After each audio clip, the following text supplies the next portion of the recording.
नमस्कार, बहुत बहुत स्वागत आप सभी का आपके प्रोग्राम कहानी कुर्सी की में। मैं हूं सौरभ शर्मा आपके साथ। स्टूडियो में हर्षवर्धन त्रिपाठी जी, विजय त्रिवेदी जी, प्रोफेसर संगीत रागी जी और समीर छागोंकर जी हमारे साथ हैं। बहुत बहुत स्वागत आप सभी का। देखिए, कल बड़ी खबर आई, बस हमारा प्रोग्राम खत्म होते होते आई बीजेपी की नई लिस्ट। तो हम थोड़ी बहुत बात तो कर चुके थे, लेकिन आज उसकी डिटेल में बात करेंगे। और कल बीजेपी अध्यक्ष नितिन नवीन की इस नई टीम के ऐलान के बाद आज पार्टी ने उत्तर प्रदेश, पंजाब और गुजरात के लिए नए राज्य प्रभारी और सह प्रभारी भी नियुक्त कर दिए हैं। तो हम आज की ताजा खबर के साथ शुरुआत करते हैं। बिहार चुनाव जिताने वाले विनोद तावड़े को उत्तर प्रदेश का प्रभारी नियुक्त कर दिया गया है। जगदीश ईश्वर भाई पटेल को सह प्रभारी नियुक्त किया गया है। तो मतलब उत्तर प्रदेश की कमान विनोद तावड़े साहब के हाथ में होगी। पंजाब दूसरा बड़ा राज्य है। अब जब जिन राज्यों में चुनाव होने हैं, बीजेपी की बड़ी उम्मीदें भी हैं वहां पर, लेकिन बहुत चुनौतीपूर्ण राज्य है। इसकी जिम्मेदारी सतीश पूनिया को दी गई है। सतीश पूनिया के खाते में दो राज्यों में कामयाबी दिलाना है। एक तो वो जब राजस्थान के प्रदेश अध्यक्ष थे तो बीजेपी जीती थी, उसके बाद उनको हरियाणा का प्रभारी बनाया गया। हरियाणा में पार्टी की जीत हुई। अब उनको बड़े राज्य की कमान पंजाब की दी गई है। गुजरात में भी चुनाव है अगले साल दिसंबर में। इसका जिम्मा तरुण चुग को दिया गया है। तीनों राज्यों में अगले साल ही विधानसभा के चुनाव होने हैं। विनोद तावड़े हरियाणा और बिहार के सह प्रभारी रह चुके हैं। तावड़े महाराष्ट्र सरकार में मंत्री और विधान परिषद में नेता प्रतिपक्ष भी रह चुके हैं। जगदीश पटेल गुजरात बीजेपी के नेता हैं। अहमदाबाद शहर बीजेपी के अध्यक्ष भी रहे हैं। और तरुण चुग तेलंगाना, जम्मू कश्मीर और लद्दाख के प्रभारी रह चुके हैं। अब उन्हें गुजरात का प्रभार दिया गया है। सतीश पूनिया, जैसा मैंने आपको बताया, 2024 में हरियाणा का प्रभारी उनको बनाया गया था। इससे पहले लोकसभा चुनाव में वो हरियाणा के चुनाव प्रभारी रहे। हरियाणा विधानसभा चुनाव में बीजेपी की लगातार तीसरी जीत के वक्त वो ही प्रभारी थे। और अब उन्हें पंजाब की जिम्मेदारी दी गई है। तो एक तो ये कि मतलब टीम बनाने के बाद अब जिम्मेदारियां भी देना शुरू कर दी गई हैं। यूपी और पंजाब, गुजरात, तीन बड़े राज्यों की कमान प्रभारियों को सौंपी जा चुकी है। तो ये पहली बड़ी खबर है। अब इसके साथ ही मैं आपको एक और बड़ी खबर भी बता देता हूं, जो कि अब इस नई टीम से जुड़ी हुई आप मान सकते हैं, क्योंकि आगे जाकर के अब अगला कदम लॉजिकल वो दिखाई देता है कि मंत्रिपरिषद में किस किस्म का परिवर्तन करेंगे नरेंद्र मोदी। अब एक बार बीजेपी की टीम आ गई है तो अब वहां नई टीम की बात हो रही है। चर्चाएं ऐसी हैं कि यह काम अगस्त महीने में ही हो सकता है। मतलब इस महीने के बचे 2 हफ्ते मान लीजिए मोटा मोटा, तो यह काम इन 2 हफ्तों के अंदर भी हो सकता है। अगली खबर पे आ जाइए।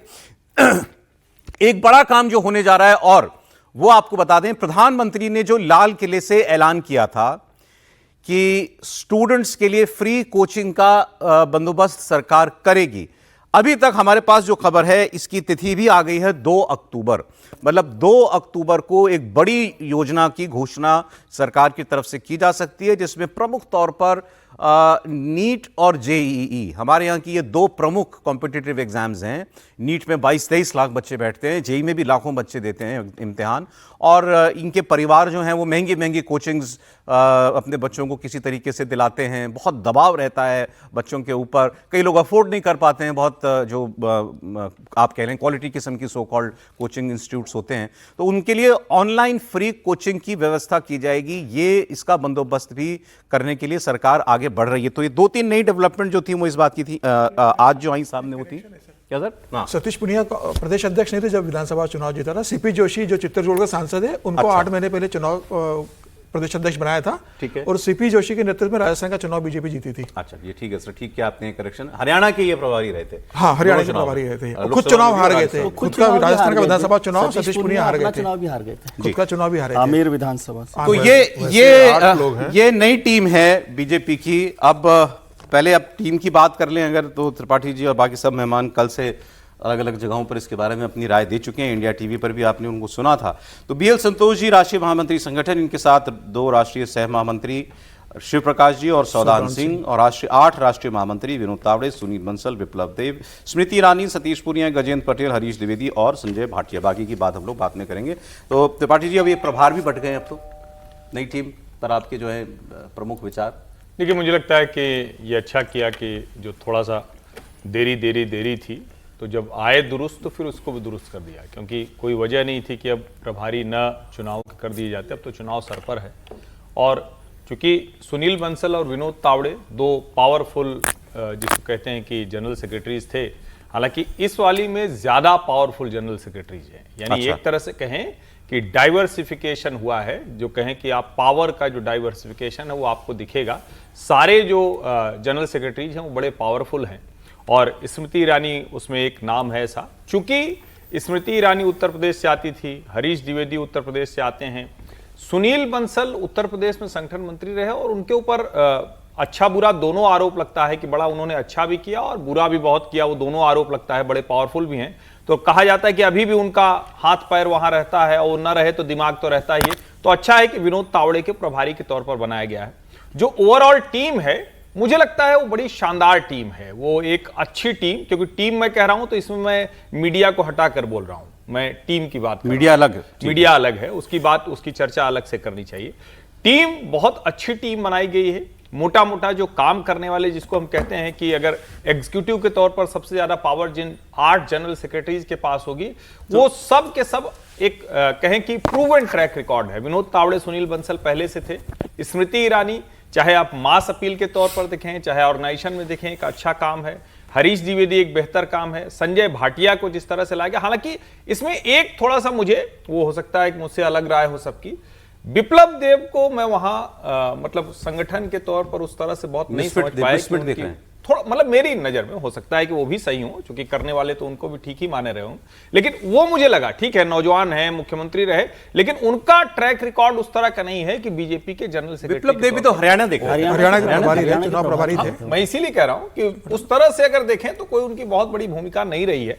और त्रिपुरा में भी वो मुख्यमंत्री भले रहे, लेकिन उसके बाद का, लेकिन ओवरऑल अगर कहें तो टीम एक अच्छी टीम। यूपी चुनाव को देखते हुए बताइए, यूपी से जितने नाम आए हैं 8 नाम हैं, जैसे 13 नेशनल वाइस प्रेसिडेंट बनाए गए हैं, तो उसमें रेखा वर्मा, प्रोफेसर तारिक मंसूर, इनके नाम हैं। महामंत्रियों में आपने बता ही दिया अभी, उत्तर प्रदेश से स्मृति ईरानी और हरीश द्विवेदी, इनका नाम है।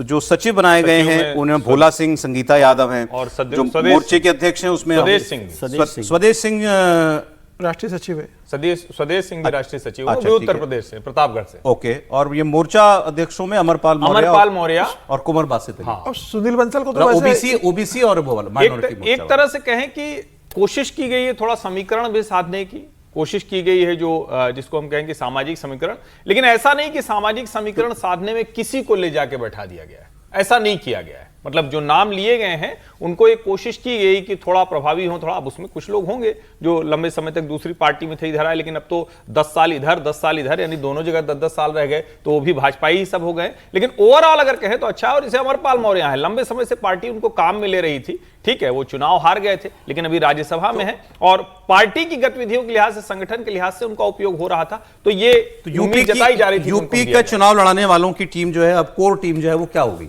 देखिए, अब तो अगर एक तरह से कहें जो यूपी की टीम है वो टीम तो रहेगी। और मैं फिर से कह दूं, यूपी की टीम इतनी अच्छी बननी चाहिए थी जो नहीं बनी। यूपी की टीम में सिफारिशी नाम बहुत रहे, और इसमें अच्छा है, सिफारिश तो सबकी लगती है, लेकिन यूपी की टीम पूरी तरह से दिखती है कि सिफारिशी नाम है, ये इनके। यहां भी आप कह सकते हैं कि कौन किसके नजदीक है, लेकिन यहां की टीम वो प्रूवन ट्रैक रिकॉर्ड के साथ है। यूपी की टीम में कोई प्रूवन ट्रैक रिकॉर्ड नहीं। जितने महामंत्री से लेकर मंत्री से लेकर जो लोग बने हैं, उनका कोई प्रूवन ट्रैक रिकॉर्ड नहीं कि कोई संगठन का बड़ा अच्छा काम किया है। यहां वो लोग काम करके आए। तो इस तरह से दोनों का बहुत एकदम साफ साफ अंतर दिखता है। विजय जी, अब इसमें 2 बातें हैं। एक तो जितना वक्त लगा, 7-8 महीने का वक्त टीम बनाने में लगा है, और अभी जो पीछे जो चुनौतियां सामने आई, 2-1 महीने लगातार परेशानी भरे गुजरे बीजेपी के लिए, राम मंदिर वाला मामला और फिर ये प्रोटेस्ट और धर्मेंद्र प्रधान का इस्तीफा वगैरह, वो सब फैक्टर इन करके ये टीम तैयार की गई है। तो है इसमें फ्यूचरिस्टिक कोई बात दिखाई देती है? नहीं, कोई भी टीम बनाई जाती है तो सब चीज़ों को ध्यान रख के ही बनाती है। कोई भी पार्टी हो, कोई भी संगठन हो, कोई भी नेतृत्व हो, वो काम करता है।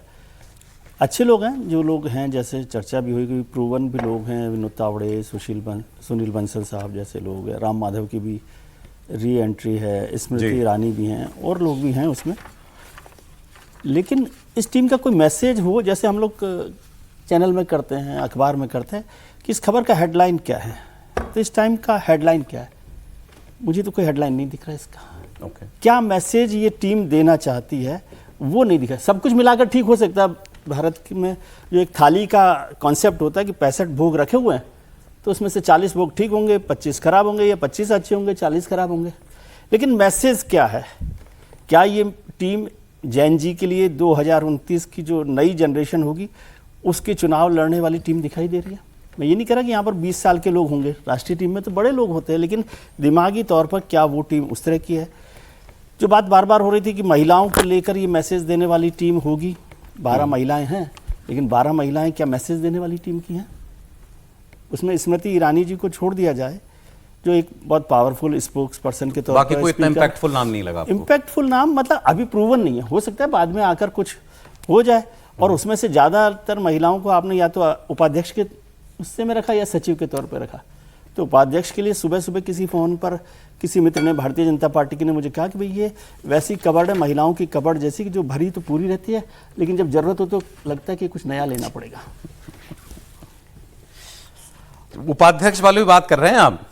देखिए वसुंधरा राजे, पहला नाम ही वसुंधरा जी का है। वसुंधरा राजे पहला नाम है। वसुंधरा जी तो उपाध्यक्ष रही है शायद, नहीं मेरे को तो पता ही है, वसुंधरा जी जानता हूँ पार्टी को, लेकिन वसुंधरा जी का उपयोग पिछली बार उपाध्यक्ष के पहले तौर पे तीन कब नाम हुआ ही था? बड़े इंटरेस्टिंग हैं ये, वसुंधरा राजे, तीरथ सिंह यादव और राम माधव। उत्तराखंड नहीं तो हुआ इससे तो तीरथ पहले सिंह यादव याद वसुंधरा आ गए। राजे और रमन सिंह भी हुआ करते थे, कोई ऐसा तो हुआ नहीं। वो सारे चीफ मिनिस्टर्स जो कबर्ड में रखे जा सकते हैं अच्छी ड्रेस के तौर पर वो हैं। तो बस ये वही है, उपाध्यक्ष के तौर पे दिखाने के ही हैं सब। वसुंधरा जी उपाध्यक्ष के तौर पे पिछली पारी कर चुकी है।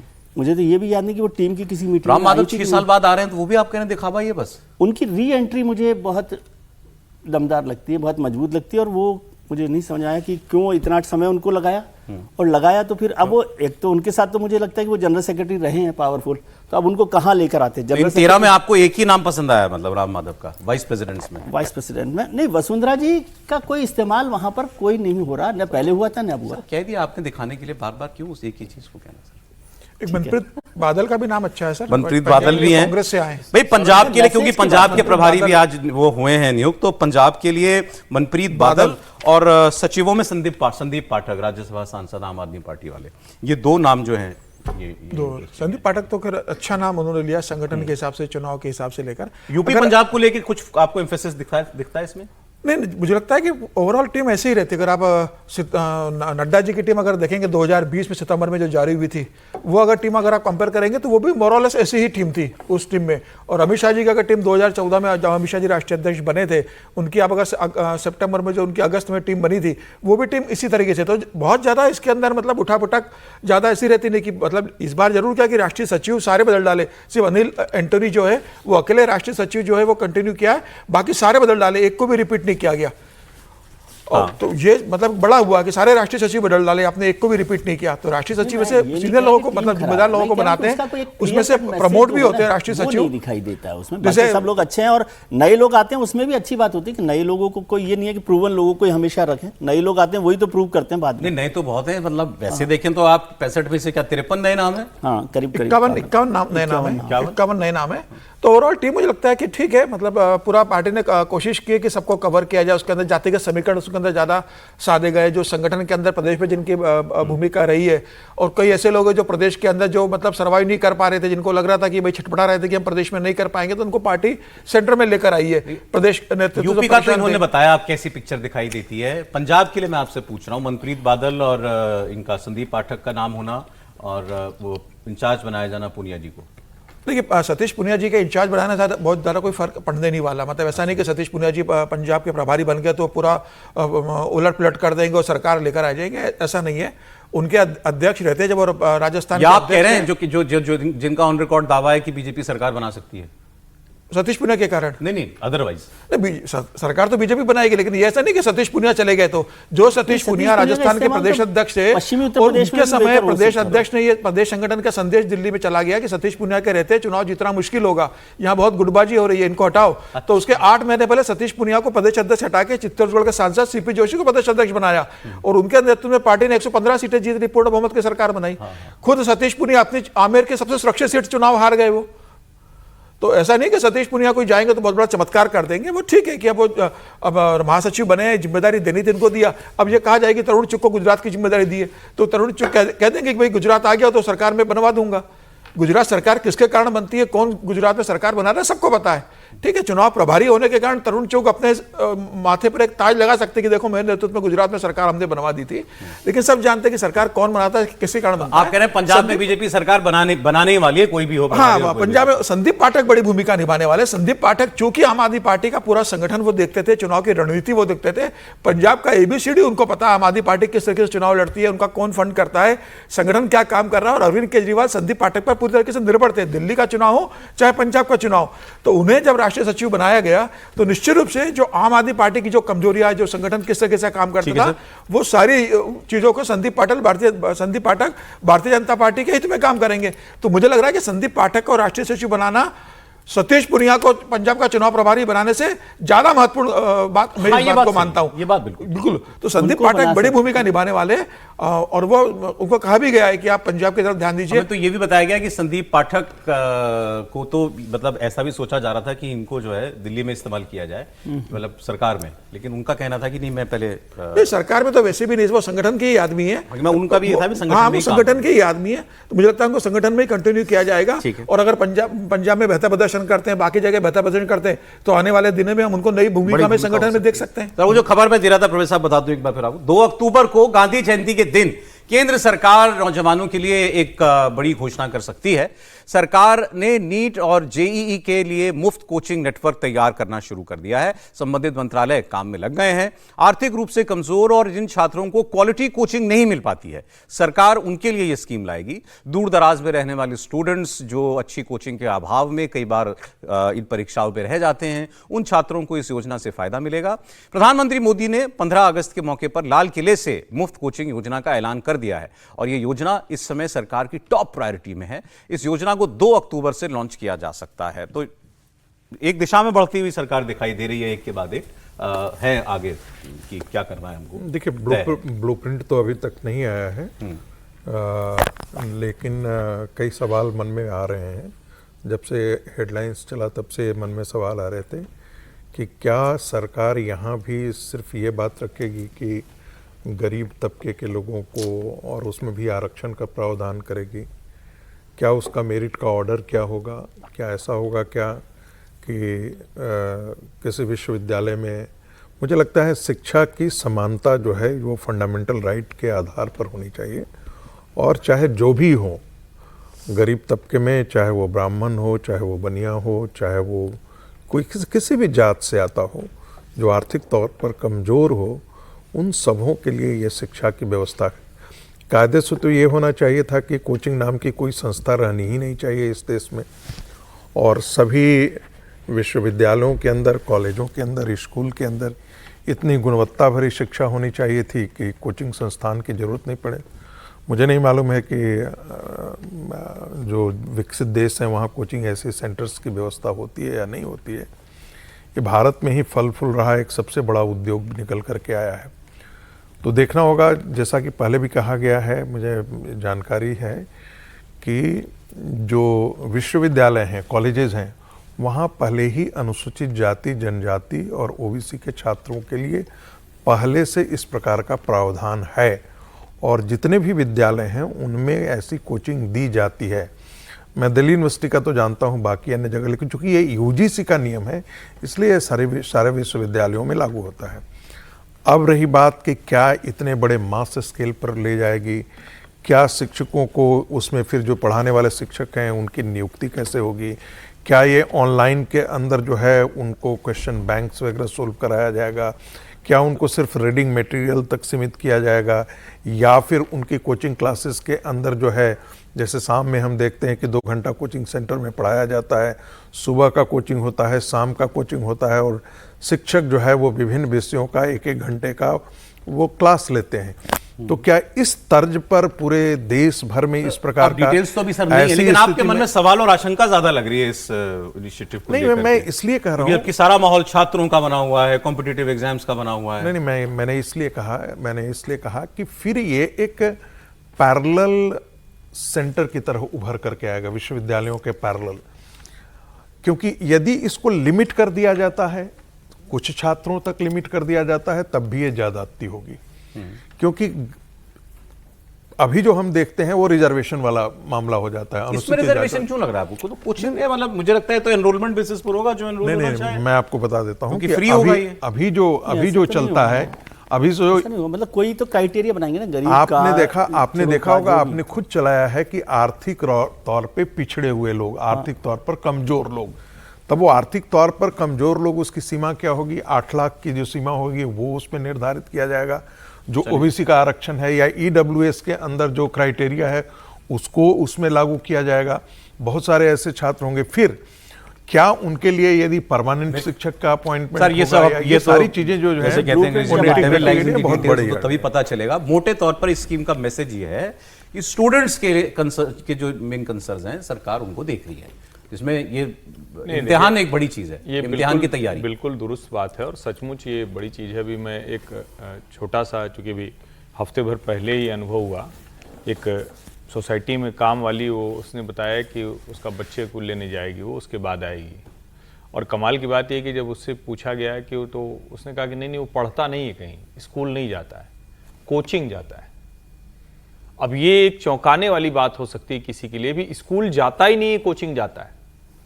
अब यहां इसको हम जिसको कहते हैं ना कि एक फर्स्ट स्टेप, या जिसको आमतौर पर कहा जाता है कि कोई बीमारी है तो तुरंत तो इलाज शुरू करोगे ना भाई, तो तुरंत इलाज शुरू करने की व्यवस्था हो सकती है कि आप ऑनलाइन कोचिंग या सबको कोचिंग करिए।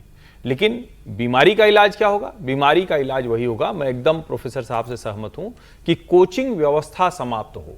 और यहां एक चीज और थोड़ा खुले मन से लोगों को बात करनी चाहिए, जैसे सरकारी या प्राइवेट दोनों के अतिरेकी विचार वाले आते हैं।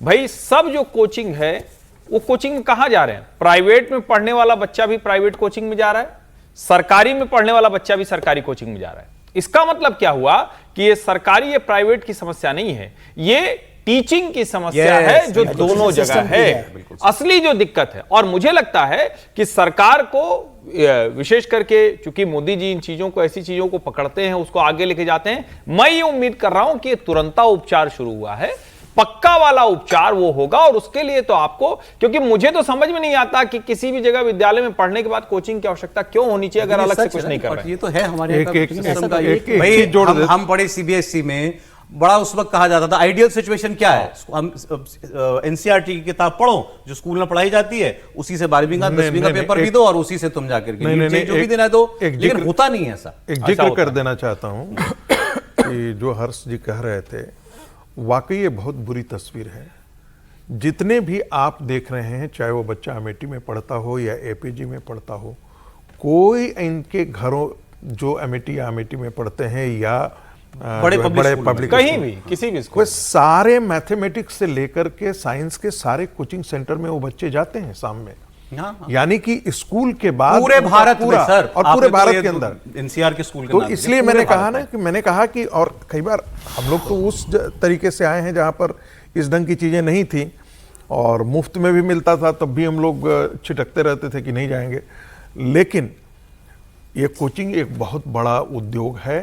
मैं आपको सिर्फ एक लाइन बता दूं कि दिल्ली यूनिवर्सिटी में जो एक प्रोफेसर कमाता है उससे दुगनी सैलरी पर, यानी कि यदि दिल्ली यूनिवर्सिटी के प्रोफेसर का एनुअल इनकम यदि 58 लाख होगा, तो जो कोचिंग में है वो कम से कम 1 करोड़ 10 लाख रुपया कमा रहा होगा। इस सैलरी पर वो बाहर काम कर रहा है। सर, अब ये बहुत बड़ा समाज की एक लाइन सच्चाइयां हैं। एक लाइन सिर्फ और मैं कह रहा हूं कि इसका मतलब एक और है कि जो बार बार हम लोग डिबेट करते हैं, चूंकि बड़ी सीरियस डिबेट हो गई, अच्छे शिक्षक की कमी नहीं है। इसका मतलब ये भी हुआ ना, अगर वो कोचिंग क्लास में वही शिक्षक, हाँ, मतलब आपने व्यवस्था जो लंबे समय से चली आ रही उसको, चलें ठीक है। अब ये तो सर जब डिटेल आएगी ना तभी ज्यादा बात होगी। मैं नहीं बोलना चाह रहा, मैं दूसरी बात कहना चाह रहा हूँ। मैं चाह रहा हूँ कि मैं समझ रहा था कि प्रधानमंत्री जी ने जैसे बोला और जैन जी को लेकर फोकस था, तो सबसे पहले जो एआई पर प्रधानमंत्री जी ने कहा कि 1 करोड़ लोगों को ट्रेनिंग दी जाएगी, उसका कोई ब्लूप्रिंट आना चाहिए था।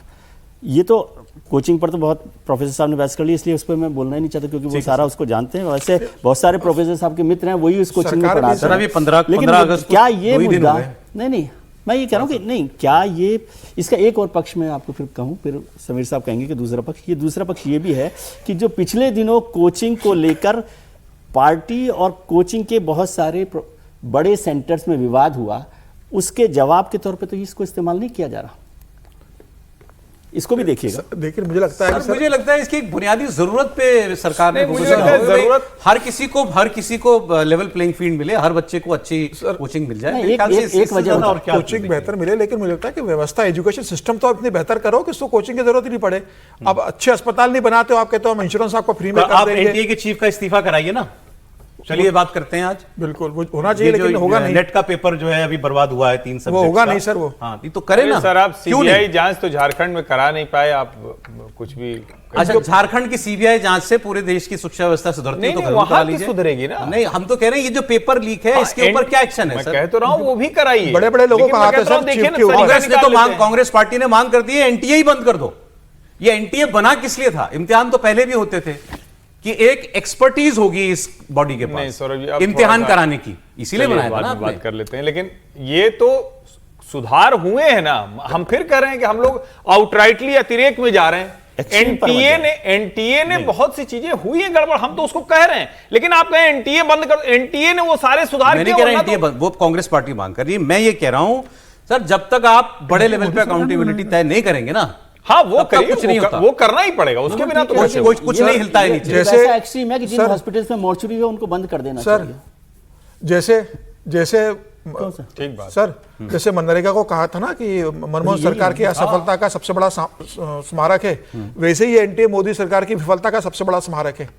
अच्छा, ये एनटीए बंद होना चाहिए। महाभ्रष्टाचारी सारे उसके अंदर लोग भरे हुए हैं और ये व्यवस्था सुधरेगी नहीं। पूरी चीफ का इस्तीफा नहीं हो रहा, एनटीए चीफ का क्यों नहीं हो रहा? उसका इस्तीफा, उसके ऊपर किसका हाथ है, ये सब जानते हैं कि इसको किसका कौन है मतलब क्या है एनटीए चीफ? ऐसे ऐसी कौन सी बड़ी तोप है? तो फिर उनके पीछे बड़े बड़े लोगों का हाथ है, उनके पीछे उनका इस्तीफा कोई नहीं करा सकता। समीर जी, वो मैं बने दूसरे- रहेंगे एनटीए के चीफ। और किसने नियुक्त करवाया उनको ये भी पता होना चाहिए कि उनकी नियुक्ति किसने करवाई है। वहां पर होना चाहिए ना, जब आप सेक्रेटरी को हटा देते हो होती है ना। तो एनटीए चीफ को क्यों नहीं हटाया जा रहा है? कैबिनेट मंत्री का इस्तीफा हो जाएगा, सेक्रेटरी बदल जाएगा बिल्कुल। मंत्रालय का, बिल्कुल। और जिसका काम है इम्तिहान कराना वो नहीं बदलेगा। उसके ऊपर कोई कार्रवाई नहीं बदलेगा, क्योंकि उसको बिठाने वाले लोग इतने प्रभावशाली लोग हैं कि कभी वो उसका इस्तीफा होने नहीं देंगे। सर प्रोफेसर साहब जानते हैं कि क्यों नहीं होता? आप क्यों सर, कोई खास बात है?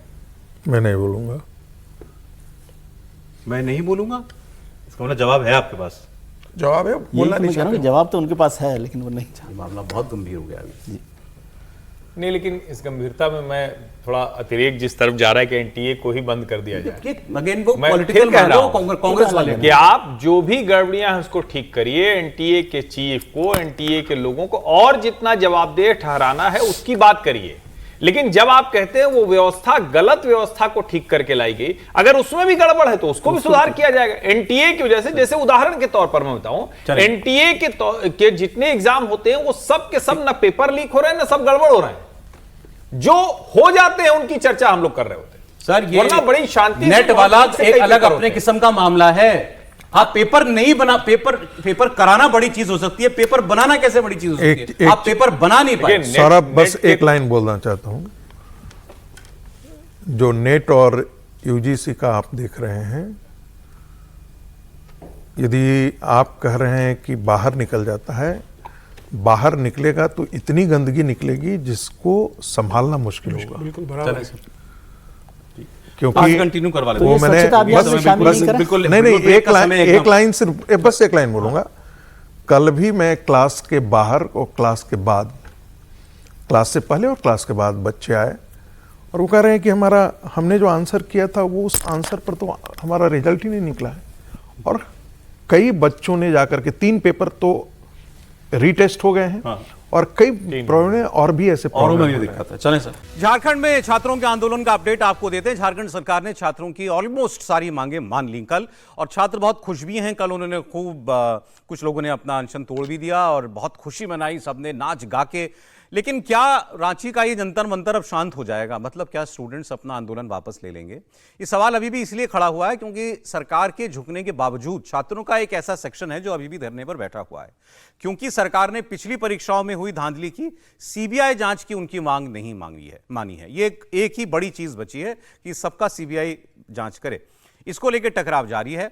कल हेमंत सोरेन ने पहले ये कहा था कि हम स्टूडेंट्स को बातचीत के लिए बुलाएंगे, लेकिन फिर एन मोमेंट पर कहा गया कि अभी आपसे बात नहीं करेंगे, पहले हम लोग अपनी कैबिनेट में मंत्रियों से बात करेंगे। और उस कैबिनेट की मीटिंग में जेएसएससी और जेएसएससी की सीजीएल की सारी परीक्षाओं को रद्द कर दिया गया। ये एक बड़ी मांग थी। जो 2014 से जितनी ऐसी एग्जाम हुए हैं जिसमें टीडीपीएल एजेंसी ने परीक्षाएं कराई, वो सारे एग्जाम भी कैंसिल कर दिए गए। लेकिन इस धांधली की शिकायत की सीबीआई जांच कराने से फिलहाल हेमंत सोरेन सरकार इनकार ही कर रही है। अभी इसकी जांच सीआईडी कर रही है। राहुल गांधी ने, आपको मालूम है कि कल उन्होंने चिट्ठी लिखी थी हेमंत सोरेन को और कहा था कि आप खुद बात कीजिए छात्रों से। वो तो नहीं हुआ। अब पता नहीं इसमें लेकिन मांगे माने जाने में उनकी चिट्ठी का कितना दबाव काम आया। उन्होंने सोशल मीडिया पोस्ट के जरिए हेमंत सोरेन को धन्यवाद जरूर दे दिया है और कहा है कि हम सभी छात्रों के साथ खड़े हैं। हेमंत सोरेन ने छात्रों की बात मानते हुए बताया कि ये बातें हमारी भी जांच में सामने आई, जो छात्र कह रहे हैं हम उनकी बातें मान रहे हैं। इसके बाद छात्र नेता जो काफी इस पूरे प्रोटेस्ट के दौरान आगे रहे, रविंद्र पासवान, उनको हम सुनाते हैं आपको। वो अभी भी कह रहे हैं आंदोलन जारी रहेगा, मांगे पूरी नहीं मानी गई हैं। माननीय मुख्यमंत्री जी, आपने बहुत ही साहसिक कदम उठाए हैं। बस हमारी एक और जो मांगी है, जितनी भी एग्जाम आप लिए, जितनी भी एग्जाम आप जो सो रद्द किए हैं, हमारे जो सो डिमांड लेटर में जितनी भी एग्जाम है, आप सभी एग्जाम को जो रद्द करने का आश्वासन दिए हैं, उन तमाम एग्जाम में माननीय मुख्यमंत्री जी सीबीआई जांच करवा दीजिए। हमारी जो रद्द से रिलेटेड जितनी भी मांगे थे सबसे लगभग पूरी हुई है, लेकिन सीबीआई जांच अभी बाकी है। हम तमाम छात्रों से, झारखंड के तमाम छात्र नौजवान से ये अपील करना चाहते हैं कि दोस्त, सीबीआई की जांच तक हमें यहाँ डटे रहना है। हमारे आंदोलन अभी जारी रहेगा। ये कह रहे हैं रविंद्र पासवान, अनशन जारी रहेगा। जो देवेंद्र महतो, जो एक बिल्कुल चेहरा जैसा बन गए थे इस आंदोलन का, वो उन्होंने अपना अनशन लेकिन तोड़ दिया है। अब इसमें एक नया एंगल भी आ गया है। अब देखिए, ये तो बात हम करेंगे कि छात्रों को क्या अब मांगे, अब अपना आंदोलन वापस ले लेना चाहिए। जो परीक्षाएं रद्द हुई हैं ना, उन परीक्षाओं के नतीजे आने के बाद नियुक्तियां भी हो गई थी। इसीलिए ही सरकार कतरा रही थी, क्योंकि वो नियुक्तियां कैंसिल करना एक बड़ा काम है। 2000 नियुक्तियां। अब वो लोग सामने आना शुरू हो गए जिनकी नियुक्तियां कैंसिल होंगी। अब वो कह रहे हैं इसमें हमारी क्या गलती है, आपने केवल एक ही पक्ष देखा, एक ही पक्ष के लोगों की बात सुनी। हो सकता है हमने जो परीक्षाएं दी उसमें कुछ लोग चोरी से आए हों, लेकिन सभी लोगों को आप चोर बता देंगे, उनकी नियुक्तियां कैंसिल कर दें। सोचिए ना, किसी आदमी को सरकारी नौकरी मिल गई, वो नौकरी कर रहा है, अब उसकी नौकरी चली जाएगी, अब उसका अब अलग कष्ट है। आप सुनिए। नौकरी में तो सीजीएल डायरेक्ट रद्द ही कर दिया, तो नौकरी में खर्चा कर, नौकरी बचा ही नहीं। नौकरी भी खत्म। हम लोग को सिर्फ एक ही उपाय है कोर्ट में जाने के लिए। एकाएक सरकार पूरे एक ही बार में पूरे जेएसएस सीजीएल को कैंसिल कर दिया। ये कहाँ तक न्याय संगत है?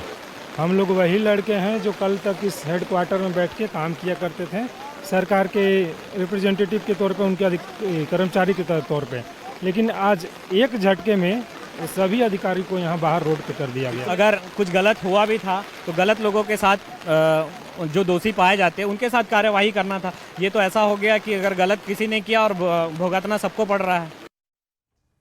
अब सोचिए, अगर ये हमारे सिस्टम ठीक होते तो ना वो परेशान होते जो आंदोलन कर रहे हैं, ना ये परेशान होते। नहीं सौरभ, बात तो बहुत सही कह रहा है कि भाई गलती किसने किया। हो सकता है 20% लोगों ने चोरी से एग्जाम पास किया होगा, सभी तो ऐसे होंगे नहीं। और यदि आपने सभी का निरस्त कर दिया तो आप उनके जो फंडामेंटल राइट्स है, आप उसको वायलेट कर रहे हैं। एक तो आप ये बता रहे हैं कि हम उस समय असमर्थ थे, आपने अपराध मान लिया या आपने गलती मान ली कि ऐसी चीजें हुई हैं, और यदि ऐसी चीजें हुई हैं तो फिर आपको चिन्हित करना चाहिए कि कौन कौन इसमें शामिल थे। और इसीलिए वाकई हायर लेवल पर जांच जो है, सीबीआई का इन्वेस्टिगेशन मान लेते हैं। आपको लगता है कि सीबीआई का इन्वेस्टिगेशन में हो सकता है कि केंद्र सरकार जो है वो अपनी भूमिका निभाएगी, तो आप किसी सुप्रीम कोर्ट के जज के अंदर ये निगरानी में अंदर रिटायर्ड जज से जांच करा दीजिए। लेकिन करा रहे हैं, लेकिन आप उन पर यदि आप सोचिए कि किस प्रकार का कुठारा, मान लेते हैं, आप मान लीजिए कि एक एग्जामिनेशन हुआ, उसके अंदर 20% लोग गलत तरीके से पास कर गए, 80% भी उसके विक्टिम क्यों हो? सर, आपकी बात ठीक है, लेकिन ये ऐसा ही होता आया ना, ऐसा ही होता है। अब कोई पेपर लीक हुआ, मान लीजिए नीट का पेपर लीक हुआ था, ये तो नीट का पेपर लीक होते ही पता लग गया कि लीक हो गया, तो आपने उसी वक्त कैंसिल कर दिया। मान लीजिए ये बात सिलेक्शन के बाद सामने आती कि पेपर लीक हुआ है, लेकिन तब भी आप कैंसिल करते ना, तो उतने में वो सारे बच्चे आ जाते कि हम तो सही तरीके से हमारा चयन हुआ था। मूल मुद्दा वही है जिसको सरकार लीपापोती कर रही है। जांच हुए बिना आप कैसे पता कर पाएंगे कि क्या हुआ है?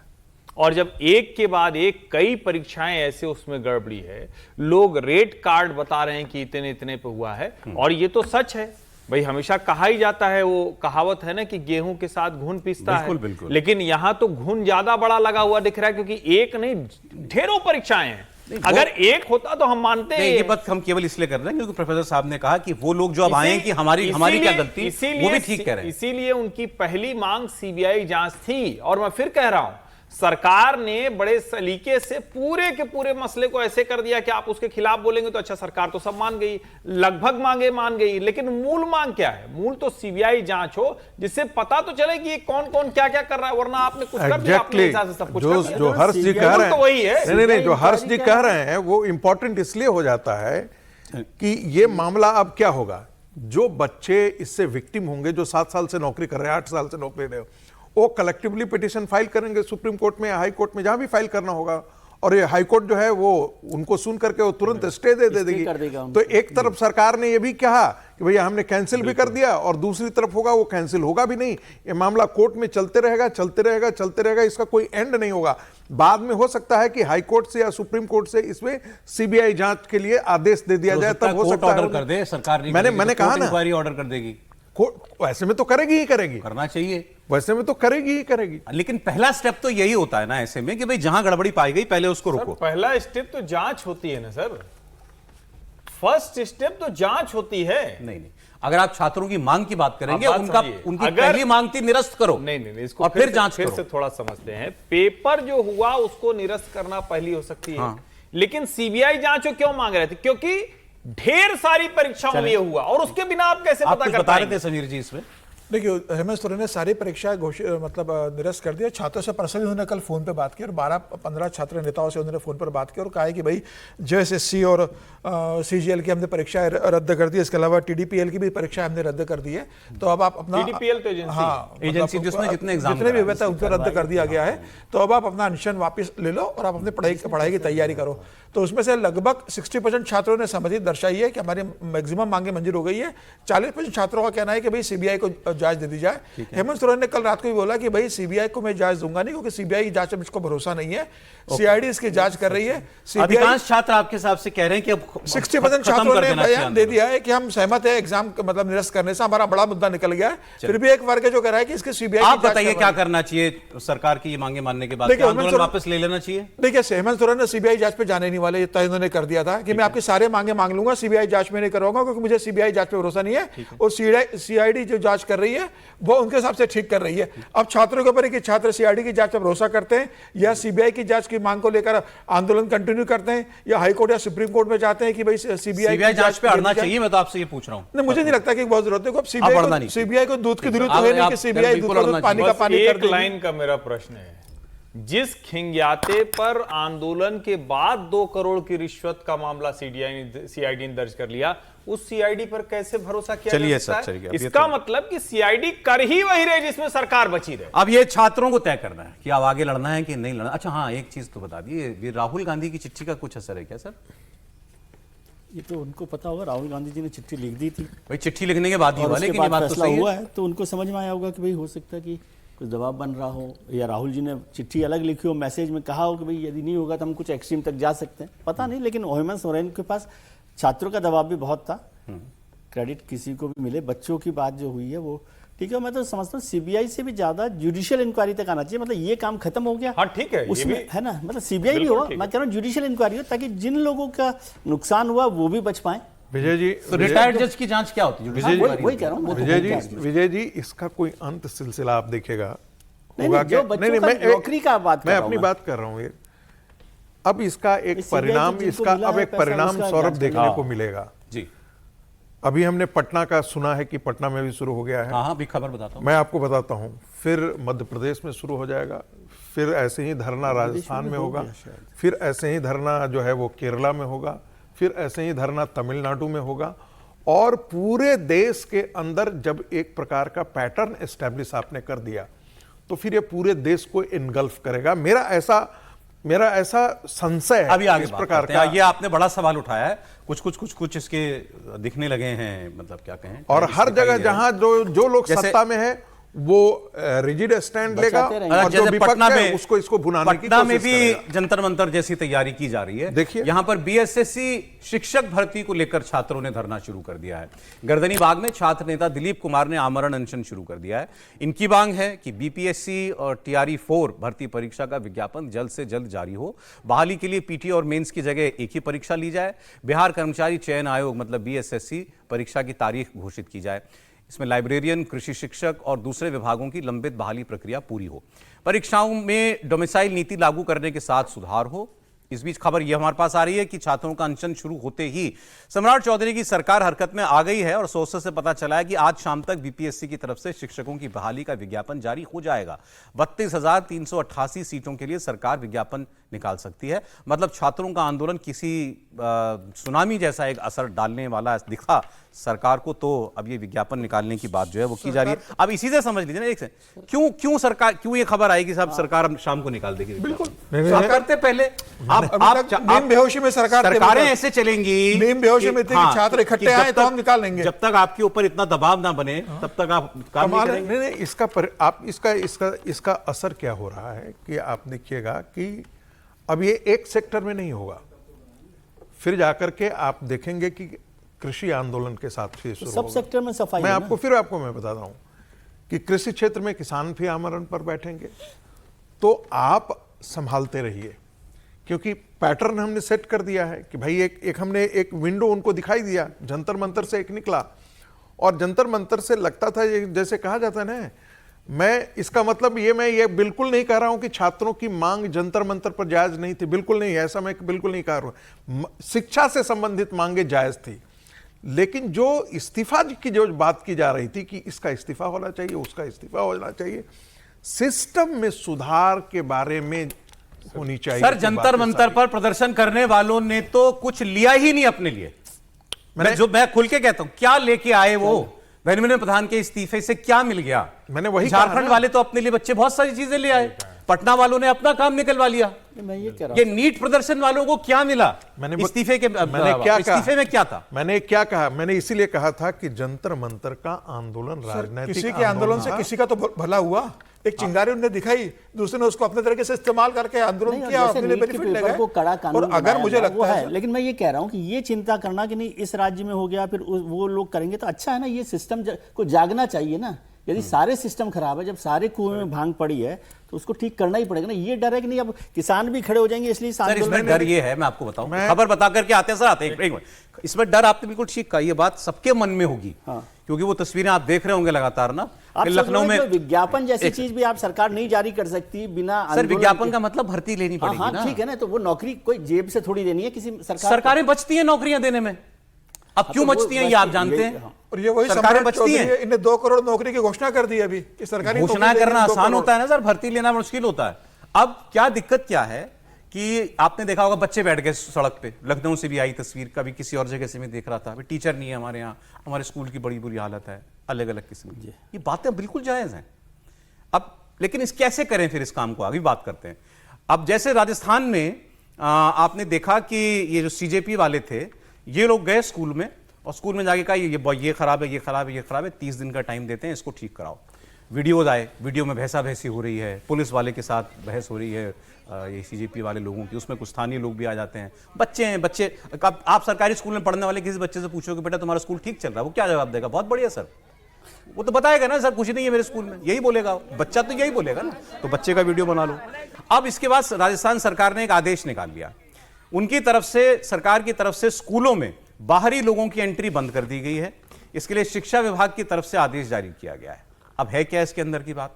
कॉकरोच जनता पार्टी के ऐलान के बाद यह फैसला हुआ, जिसमें अभिजीत दीपकी, आशुतोष रांका, ऐसे लोग तमाम राजस्थान के स्कूलों का दौरा करने वाले हैं और स्कूल स्कूल जाकर वो छात्रों की समस्याएं सुनेंगे। राजस्थान के शिक्षा मंत्री इस आदेश के बाद कह रहे हैं कि यह फैसला छात्रों की निजता के अधिकार को सुरक्षित रखने के लिए, यह मुझे बड़ा गजब लगा, छात्रों की प्राइवेसी बचाने के लिए सरकार ने यह आदेश निकाला है। सुनिए। हमारा कोई प्रतिबंध नहीं है,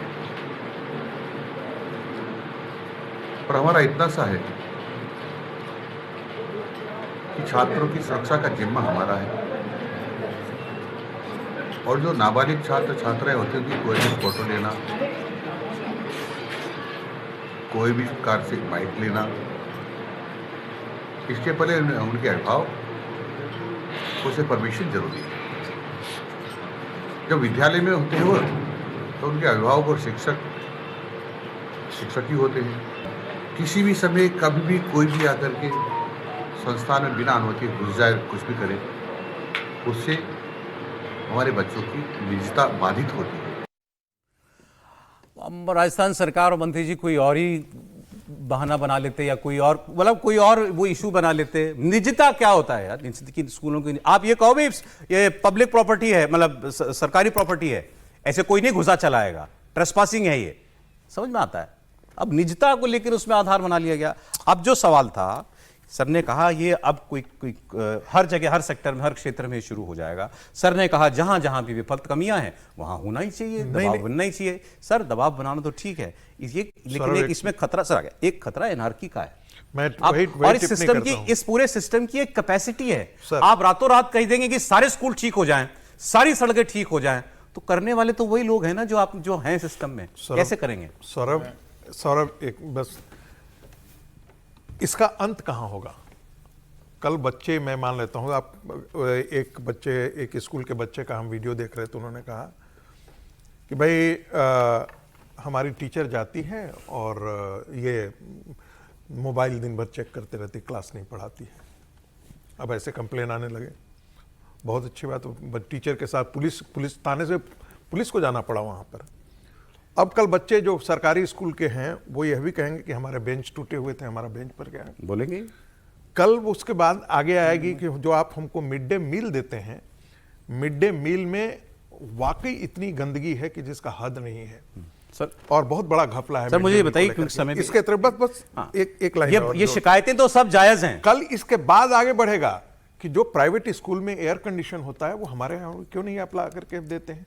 तो इसका अंत सिला नहीं है और इस पर आंदोलन हो सकते हैं। मैं एक प्रकार की बातें बताइए, ये वेलकम होना चाहिए या नहीं? नहीं, क्या गंदगी है तो उसको कारपेट के नीचे रख दें। और ये एहसान कर रहे हैं क्या? कौन सा एहसान कर रहे हैं सरकारें? मतलब कोई भी सरकार हो, उसमें पॉलिटिकल लीडरशिप को छोड़ दो, ब्यूरोक्रेसी क्या एहसान कर रही है? बेंच ठीक नहीं है, बेंच ठीक करवाने की मांग हो तो, शिक्षा ठीक हो, टीचर्स ठीक हो, अस्पताल ठीक हो, इसमें से सारे देश में अराजकता हो जाए तो भी क्या परेशानी है? ठीक होने में आपको अराजकता का डर है, सिस्टम ठीक होने की चिंता आपको नहीं है। मेरी बात यह है, और मैं इसमें नॉन पॉलिटिकल बात कर रहा हूँ। कोई भी हो, मदन दिलावर साहब को तो चुनाव आयोग से वो मिला होगा थोड़ा सा, अभी 10 बच्चे मर गए थे स्कूल की दीवार गिर के, प्राइवेसी की बात हुई राजस्थान में बूथ पर कैमरे को लेकर, तो वहां से उनको प्राइवेसी का एक प्रेरणा मिली होगी। लेकिन ये सवाल क्यों है, अराजकता क्यों हो रही है? क्योंकि आप उनको जो चाहिए वो नहीं दे रहे। आप इस बात पर तो बहस नहीं करना चाहते, आप कह रहे अराजक, क्योंकि आपको डर है, आप कुर्सी पर बैठे हैं, कुर्सी पे बैठा हुआ आदमी डर रहा है, जिसको कुर्सी से जो नहीं मिल रहा वो लड़ाई ना लड़े। ये क्या तुक है? किस बात पर आप चर्चा कर रहे हैं, मुझे समझ ही नहीं आ रहा है। पूरे देश में होना चाहिए, मैं तो कह रहा हूं। मैं थोड़ी सी और नुआंस बात की उम्मीद कर रहा था आपसे, सीरियसली बताऊं मैं, क्योंकि आप दूसरा साइड जानते हैं।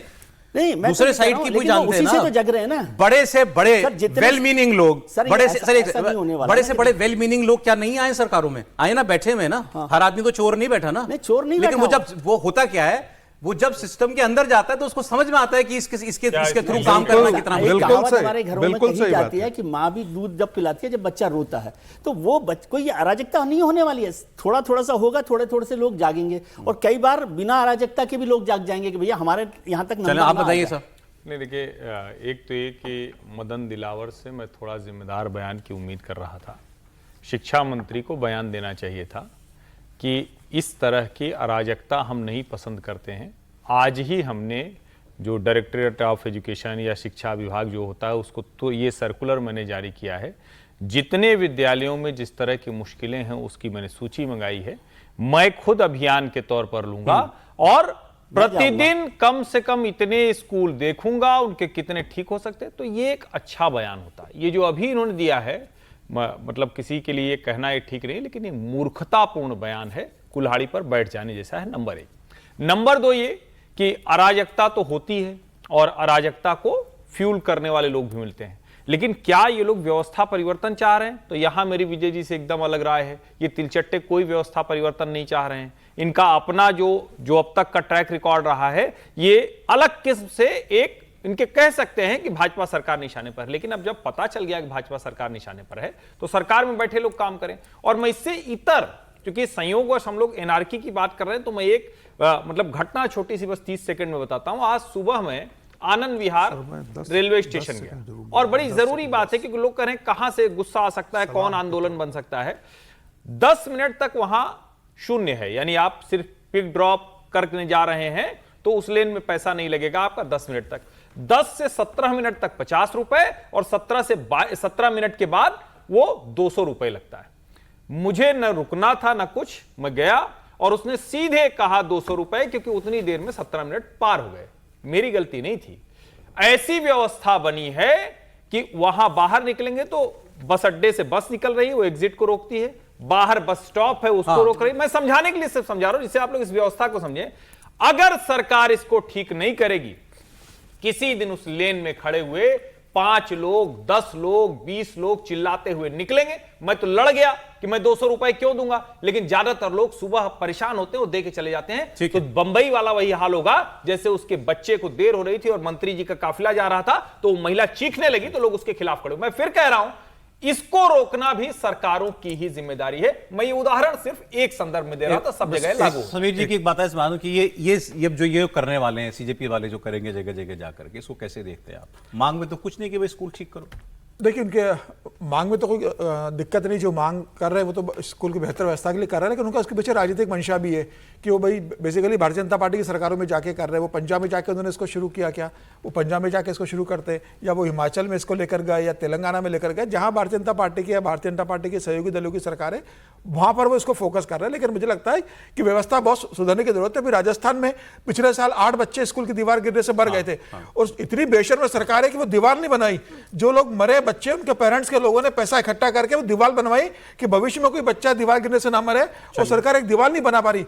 राजस्थान में शिक्षा की इतनी बुरी हालत है, और सब जगह मुझे लगता है कि एक बार नहीं, और एक बार है कि सरकार सारे खर्चे मेरा एक लाइन ये कहना है सर, सरकार के पास 50,000 रुपए एक बार महिलाओं को या किसी लोगों को देने के लिए, रेवड़ी बांटने के लिए, उतना पैसा व्यवस्था सुधारने के लिए लगाइए ना। अब वहां क्यों नहीं लगाते पैसा? मेरा ये कहना है कि प्रधानमंत्री जी ने कहा था कि हर सांसद को गांव एडॉप्ट कर लेना चाहिए। क्या ये सांसद और विधायक अपने कॉन्स्टिट्यूएंसी के स्कूलों को एडॉप्ट नहीं कर सकते? सर एडॉप्ट नहीं, ठीक चलें। और आपको मैं बताऊं, इस वक्त एक ताजा खबर आ रही है वंदे मातरम विवाद के बीच। आपको याद है वो 15 अगस्त के दिन कांग्रेस मुख्यालय में सोनिया गांधी, मल्लिकार्जुन खड़गे और राहुल गांधी असहज होते दिखाई दिए थे। 2 पैराग्राफ के बाद ऐसा लग रहा था कि वो नहीं गाना चाहते थे, बाद में खूब बयानबाजी हुई।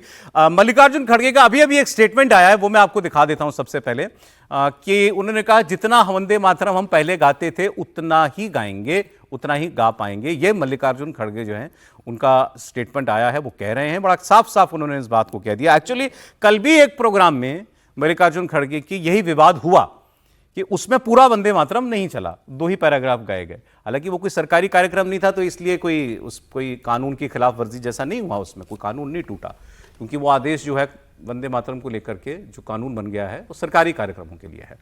लेकिन बीजेपी इसको लगातार मुद्दा बना रही है, और अब मल्लिकार्जुन खड़गे ने साफ साफ कह दिया है वंदे मातरम हम गाते थे, गाएंगे, लेकिन जितना गाते थे उतना ही गाएंगे।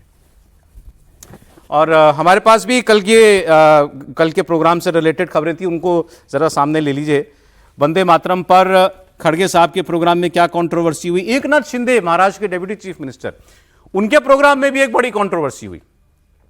कांग्रेस पार्टी पर बीजेपी ताबड़तोड़ हमले कर रही है इस मुद्दे को लेकर के, और लगातार कहा जा रहा है कि ये जो स्टैंड है कांग्रेस पार्टी का ये ठीक नहीं है।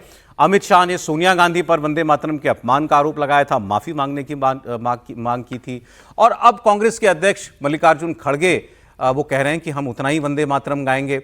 खड़गे साहब ने अमित शाह पर रिएक्ट करते हुए एक स्टेटमेंट भी दिया। उन्होंने कहा कि जब मैं पहली बार एमएलए बन गया था ना, तो अमित शाह बच्चे थे, ये 56-58 का बर्थ है इनका, ऐसा उन्होंने कहा।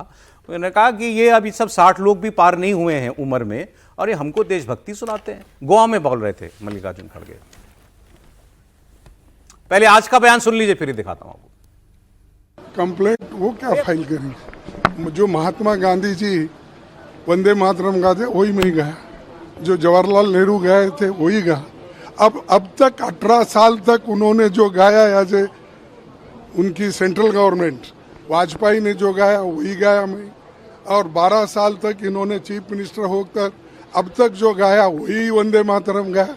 अगर ये गुनाह है तो उन्होंने 18 साल से गुनाह कर रहे हैं। अगर यही गुनाह है तो गांधी जी के ऊपर केस डालो, यही गुनाह है तो नेहरू जी के ऊपर डालो, यही गुनाह है तो वल्लभ भाई पटेल के ऊपर डालो। अरे ये तो इनको मालूम नहीं, पैदा होने से पहले कांग्रेस वालों ने एक रेजोल्यूशन पास करके देश में कौन सा राष्ट्रीय गीत अपनाना ये किए हैं। तुम जो बोलते वही राष्ट्रगीत, आप जो कहते वही होगा। कल के दिन दूसरी सरकार आएगी, वो अगर कहे वही होता है। 90 साल से जो चल रहा है वही हम किए। वो कह रहे हैं केस करना किस किस पे करेंगे आप? नेहरू जी पे करेंगे, गांधी जी पे करेंगे, टैगोर जी पे करेंगे, किस पे? क्योंकि उन्होंने जो बताया था हम तो वही कर रहे हैं। बोलिए त्रिपाठी जी। नहीं, मुझे तो आश्चर्य हो रहा है कि ये कांग्रेस जिन जी से संवाद करेगी जो 60 साल के गृह मंत्री अमित शाह को कह रहे हैं कि अच्छा हम तो जब विधायक बन गए थे तब तो आप बच्चे थे। ये बयान बताता है कि आप कितनी जड़ मानसिकता में। दिखा दूं क्या? 1 सेकंड लगेगा। हाँ, वो बयान दिखा दीजिए जरा, अमित शाह जी पर जो बयान दिया खड़गे जी ने, दिखा दीजिए। अरे मैं जब एमएलए बना था ये अमित शाह अभी उठा नहीं था। उनका कितना 57, 58 है कितना? हाँ, ये सब 56-57 साल वाले हैं। अरे देश के आजादी के लिए हमारे लोग लड़े, तुम लड़े। बताओ कौन सा बीजेपी का आदमी इस देश के आजादी के लिए लड़ा है? कौन सा आरएसएस वाला इस देश के आजादी के लड़ा है? और हमको देशभक्ति सिखाते हो तो हम देशभक्त नहीं है। ये लोग देश के खिलाफ है, एंटी इंडिया। अरे एंटी इंडिया तो तुम है, एंटी रिलीजन तुम है। जी, ये बयान था जिसका आप जिक्र कर रहे थे कि बच्चे थे जब मैं विधायक बन गया था। मैं दरअसल इसीलिए इससे जोड़कर कह रहा था कि इससे कांग्रेस की मानसिकता समझ में आती है। और जब ये कहते हैं कि वंदे मातरम उन पे केस करो, उन पे केस करो, उन पे केस करो, तो मूल वंदे मातरम गाने में क्या दिक्कत है भाई? इसी की बात तो की जा रही ना कि जिस सेकुलरिज्म की बात आप करते हैं वो सही सेकुलरिज्म नहीं है, उसको आप मुस्लिम अपीजमेंट से देखकर सारा काम करते हैं। और यही वजह है कि इस देश की ढेर सारी ऐसी समस्याएं हैं जो उससे जुड़कर बड़ी हो जाती। आप इस देश के मुसलमान को इस देश का मुसलमान नहीं, पहले उसको मुसलमान इस देश में आया ऐसे आप साबित करना चाहते हो और उसको आप एक वोट बैंक के तौर पर इस्तेमाल कर रहे हैं। और ये एक नए किस्म की हो गई कि आप कानून बन गया, कानून पारित हो गया, उसके बाद आप करें एफआईआर करिए। और कल को जब भारतीय जनता पार्टी यही हमला करेगी, नेहरू जी ने इसकी शुरुआत कर दी, तो कहेंगे नेहरू पर चले गए, जबकि ये खुद ही कह रहे हैं कि नेहरू जी पर जाकर एफआईआर करो। और बार बार ये कहना कि हमारे पूर्वज लड़े थे। अरे भैया, इसी देश के सबके पूर्वज लड़े थे, उसमें इस देश के हर नागरिक के पूर्वज थे। ये तमाशा करना बंद कर दीजिए। ये जो आप कोशिश करते हैं, और ये कोशिश सिर्फ क्यों हुई? जिससे कि सोल प्रोप्राइटरशिप सत्ता की कांग्रेस के पास रहे और कांग्रेस में भी नेहरू गांधी के वंशजों के पास रहे। इस देश को क्या ये समझ में नहीं आता है क्या? और जब आप बार बार ये कहते हैं तो आप देश के लोगों को अपमानित करने की कोशिश करते हैं। और ये सरकार थी जिसने खोज खोज के जितने स्वतंत्रता सेनानी थे उन सबको सम्मान दिया, हर जिले में, हर शहर में, हर ब्लॉक में, हर बस्ती में। आपने तो किया नहीं ये काम, आप तो बिल्कुल उसको भूल गए। आपने गांधी जी को भी सिर्फ उतना इस्तेमाल किया जितना आपके लाभ के होते रहे, उनके आदर्शों को आपने छोड़ दिया। सरदार वल्लभ भाई पटेल की फोटो इतनी छोटी हो गई कि कार्यालय में दिखती नहीं थी। आज आपको सब याद आ रहा है क्योंकि लग रहा है कि गड़बड़ हो रही। चलें, खैर, लेकिन अब ये आप क्योंकि कांग्रेस ने कह दिया है कि हम तो 2 ही पैराग्राफ गाएंगे वंदे मातरम के। सर, आ रहा हूं, जहां जहां ये अब आप आइंदा प्रोग्राम देखेंगे ये बात उठती रहेगी। मतलब अब ये विवाद जो है लगातार निरंतर चलेगा। कल गोवा कांग्रेस में, सर बस खबर बता के आ रहा हूं सर, गोवा कांग्रेस के कार्यक्रम में खुद मल्लिकार्जुन खड़गे की मौजूदगी में वंदे मातरम के 6 पैराग्राफ्स में से 2 स्टैंजा केवल गाए गए। और एक और विवाद हो गया महाराष्ट्र में, जो मैं आपको बता रहा था, कांग्रेस इसको गिना रही है। वहां डिप्टी सीएम एकनाथ शिंदे थे कार्यक्रम में, अब वहां वंदे मातरम बजना था, वहां फिल्मी वंदे मातरम बज गया, लता जी की आवाज वाला, ठाणे के सरकारी कार्यक्रम में। लेकिन वहां यह हुआ कि जैसे दिल्ली में तो आग बबूला हो गई थी सोनिया गांधी, पूरा क्यों बच गया, खड़गे साहब भी बड़े वो हो गए थे। यहाँ समझ में आ गया उनको कि गलती हो गई है, ये वंदे मातरम नहीं बनना था, फिल्मी वंदे मातरम। लेकिन सब उस वक्त रिएक्ट नहीं किया, तो चुपचाप खड़े रहे। फिर जब हो गया कार्यक्रम, एकनाथ शिंदे ने माइक पर जाकर स्पीच में अपनी शुरुआत में ही माफी मांगी। बीजेपी सरकार में बच जाता कार्यक्रम में, बीजेपी ये कांग्रेस के कार्यक्रम में हो जाता तो फिर अभी हंगामा होता। नहीं तब भी नहीं।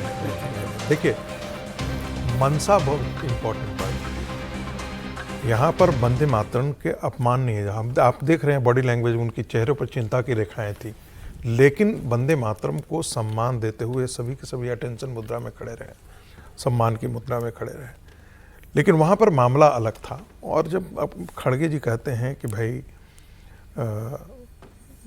आप बच्चे थे, ये कोई भाषा होती है? तब तो कोई कहेगा ना कि सोनिया गांधी के बारे में कहते हैं, वो क्या थी, बच्ची थी उस समय, उनके बारे में भी जिक्र कर देते, जो रोज देशवासियों को पाठ पढ़ाती हैं, जो स्वयं भारत की नागरिकता 15 साल तक नहीं ली थी, वो अमित शाह पर और नरेंद्र मोदी पर बात करते हैं। कॉन्टेक्स्ट ये था, वो कह रहे थे मुझे देशभक्ति मत सिखाओ। नहीं, बिल्कुल उनको सिखाना पड़ेगा, उनको बताना पड़ेगा कि आप एक परिवार की गुलामी करना बंद कर दीजिए। आप राष्ट्रीय अध्यक्ष हैं कांग्रेस पार्टी के, कम से कम उसकी गरिमा की प्रतिष्ठा को कम से कम संभालिए। यदि आप गिरा सकते, आप उसे गिरा रहे हैं। दूसरी बात, उस समय कानून नहीं था, उस समय जो कानून था उस कानून के अनुसार हुआ।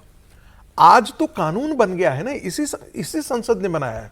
और इसके बावजूद यदि आप में यह जड़ता है कि हम इस कानून को नहीं मानेंगे, तो यही बात है ना। तो संविधान लेकर के वो जो बाबू जो थे, वो काहे को घूमते थे चारों ओर, संविधान की सुरक्षा करो, संविधान। अरे इसी संविधान के नियमों के अनुसार संसद में कानून पालन करके, कानून को पालन करते हुए संसद ने यह नियम बनाया है।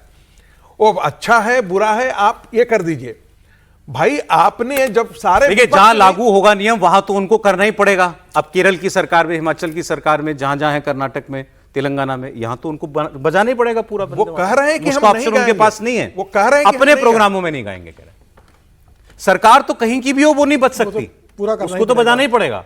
वो कह रहे हैं हमारे कार्यक्रम में कोई हम पर पाबंदी थोड़ी है, मैं अपने कांग्रेस के प्रोग्राम में नहीं गाऊंगा पूरा। ठीक है सर, ये एटीट्यूड उन्होंने ये नहीं कहा कि हम कांग्रेस के प्रोग्राम में नहीं गाएंगे। प्रोग्राम के लिए बात कर रहा हूं सर। मैं कह रहा हूं सरकारी कार्यक्रम में कैसे बच सकते हैं? वो तो मैंने एक वीडियो देखा था, कल ही मैं देख रहा था, डीके शिव कुमार, ना वो कर्नाटक में डीके शिव कुमार।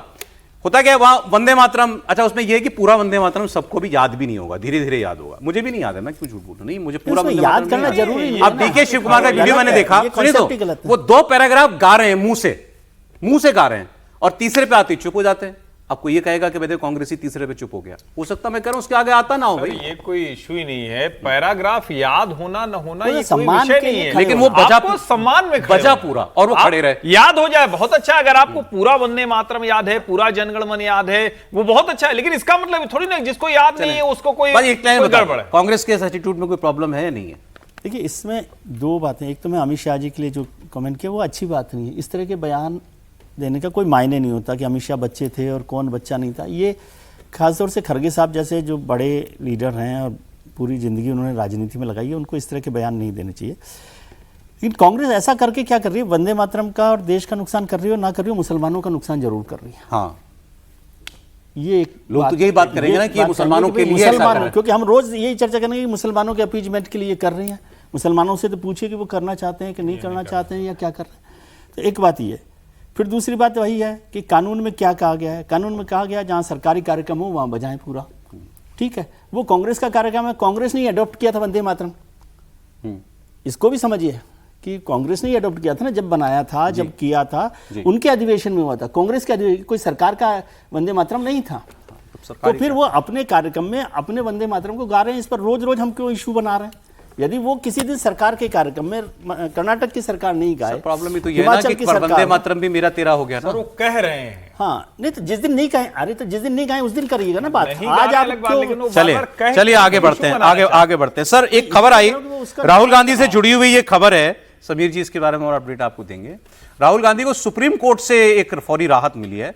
ये आय से अधिक संपत्ति का मामला है।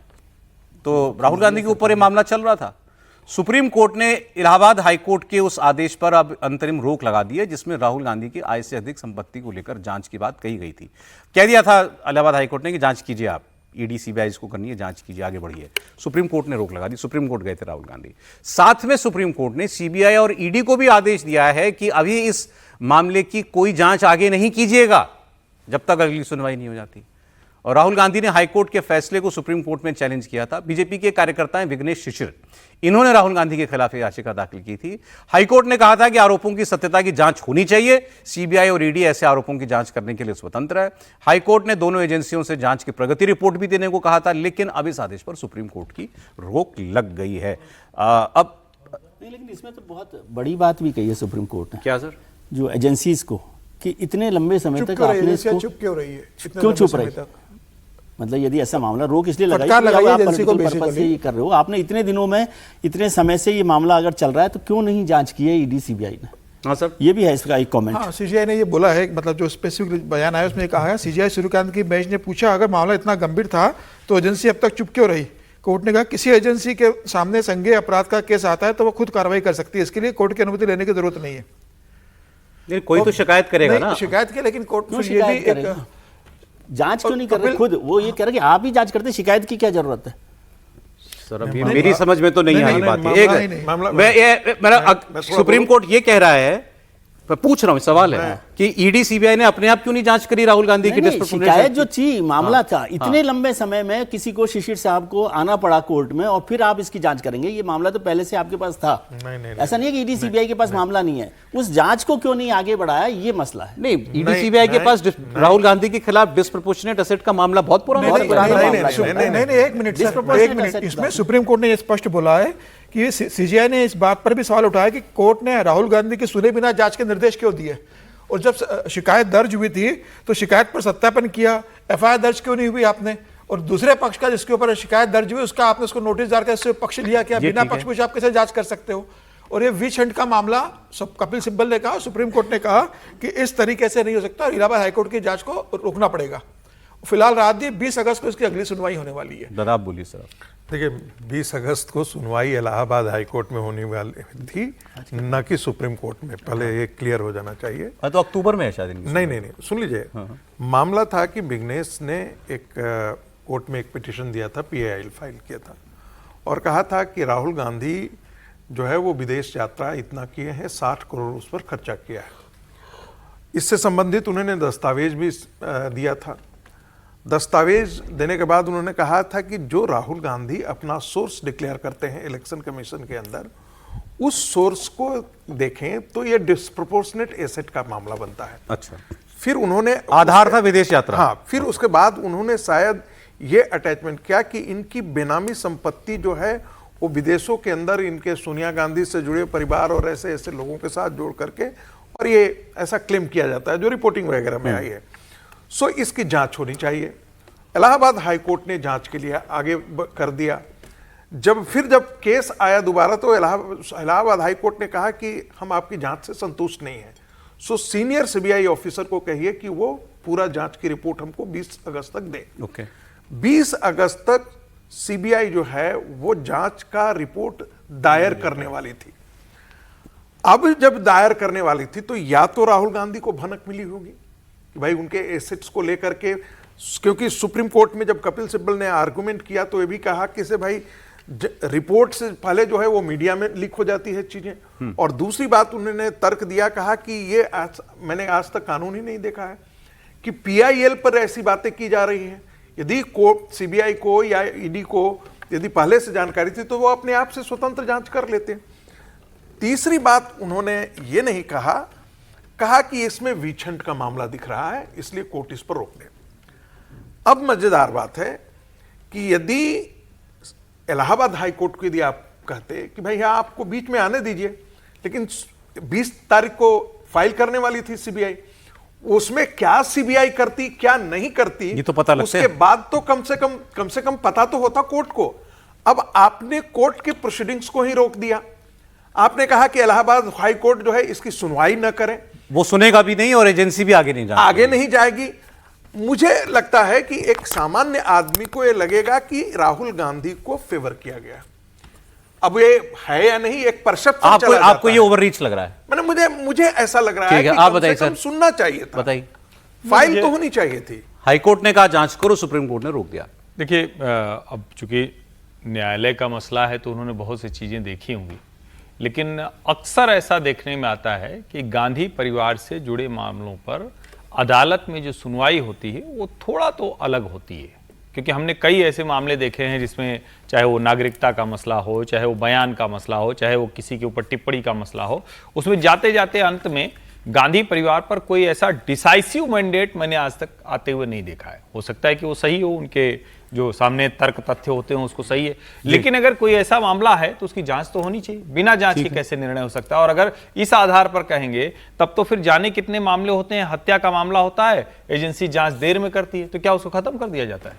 मतलब मैंने तो नहीं सुना आज तक। वो क्या कहती है, जांच होनी देनी चाहिए थी with in time limit, with in time frame, इसको आप कंप्लीट। फिलहाल तो रात मिल गई। परसेप्शन जो है समाज के अंदर गलत गया है। चलिए सर, बाकी क्या है कि वो कोर्ट बेहतर जानती है इन चीजों को लेकर। एक और है कि भाई आज की एक और खबर आपको बताता हूं, बड़ी खबर है ये भी। दिल्ली में जो जंतर मंतर का धरना हुआ था उसमें 20 जुलाई को उन्होंने संसद की तरफ भीड़ ने चलने की कोशिश की थी, पुलिस ने रोका था, बल प्रयोग हुआ था, लाठीचार्ज, टीयर गैस, सब कुछ हुआ था उसके अंदर। अब इसको लेकर सुप्रीम कोर्ट में दिल्ली पुलिस ने अपना हलफनामा एफिडेविट दाखिल किया है। पुलिस ने प्रदर्शनकारियों पर जरूरत से ज्यादा बल इस्तेमाल करने के आरोप को खारिज कर दिया है। कोर्ट ने हलफनामे में पुलिस पर उठ रहे कई सवालों के जवाब दिए। पुलिस ने कहा कि 20 जुलाई का संसद मार्च ही गैर कानूनी था, इसके लिए परमिशन नहीं थी। पुलिस की ओर से दाखिल हलफनामे में कहा गया है कि उस दिन जंतर मंतर के आसपास करीब 30,000 लोग मौजूद थे। तो ये भी पहली बार एक आंकड़ा आया, 30,000 की भीड़ थी। भीड़ करीब 3 किलोमीटर के इलाके में फैल गई थी। दिल्ली पुलिस ने बताया कि शुरुआत में प्रदर्शन शांतिपूर्ण था, लेकिन बाद में कई जगह लोगों ने बैरिकेड तोड़कर संसद की तरफ बढ़ने की कोशिश की। फिर हालात जब बेकाबू होने लगे, पुलिस प्रदर्शनकारियों के बीच धक्का मुक्की होने लगी, झड़प होने लगी। दिल्ली पुलिस के 240 से ज्यादा पुलिसकर्मी इसमें घायल हो गए हैं। पुलिस ने यह भी बताया कि प्रदर्शन में कुछ ऐसे लोग शामिल थे जिनके खिलाफ पहले से आपराधिक मामले थे। प्रदर्शन के दौरान एक जो राहुल गांधी ने भी कई बार बताया ना कि नुकीली कील वाली लाठी मारी गई लड़कों बच्चों पर, तो दिल्ली पुलिस ने इससे इनकार किया। उन्होंने कहा कि तस्वीर हमने भी देखी है, लेकिन वो पुलिसकर्मी के हाथ में नहीं थी, प्रदर्शनकारी के हाथ में थी वो लाठी। वो पुलिस के ऊपर चली होगी तो पुलिस ने किसी प्रदर्शनकारी पर कील लगी लाठी नहीं चलाई। सादे कपड़ों में पुलिस वाले मौजूद थे, यह भी आरोप है प्रदर्शनकारियों का। पुलिस ने कहा है कि भीड़ के बीच नजर रखने के लिए, हालात की जानकारी देते रहने के लिए ऐसी तैनाती की जाती रही है पहले भी। ये कोई असामान्य बात नहीं है, पहले भी ऐसा किया जाता है। तो इंसिडेंटली अभी एक इंटरव्यू दिया किरण रिजिजू ने, केंद्रीय मंत्री जो हैं, इससे जुड़ा हुआ नहीं है, बिल्कुल अलग बातें, लेकिन वो बोले थे इस पर, तो वो मैं आपको दिखा रहा हूं।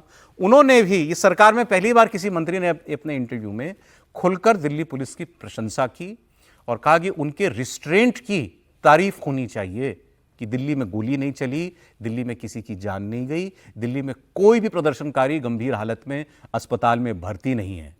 यहीं अगर कांग्रेस राज में अगर ऐसा प्रदर्शन हो गया होता तो लाशें गिर गई होती। एक आदमी का मौत नहीं हुआ, एक आदमी का हड्डी नहीं टूटा, एक भी प्रोटेस्टर सीरियस इंजरी के साथ में अस्पताल में नहीं है।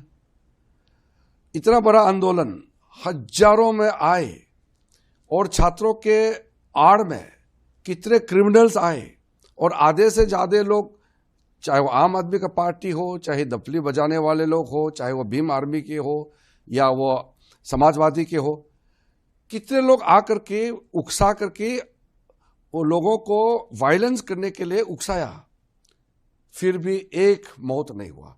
ये आंदोलन अगर कांग्रेस के जमाने में होते, और कई हुए हैं, हजारों लोग मारे गए, तो इसमें तो आप तारीफ करना चाहिए दिल्ली पुलिस को और प्रशासन।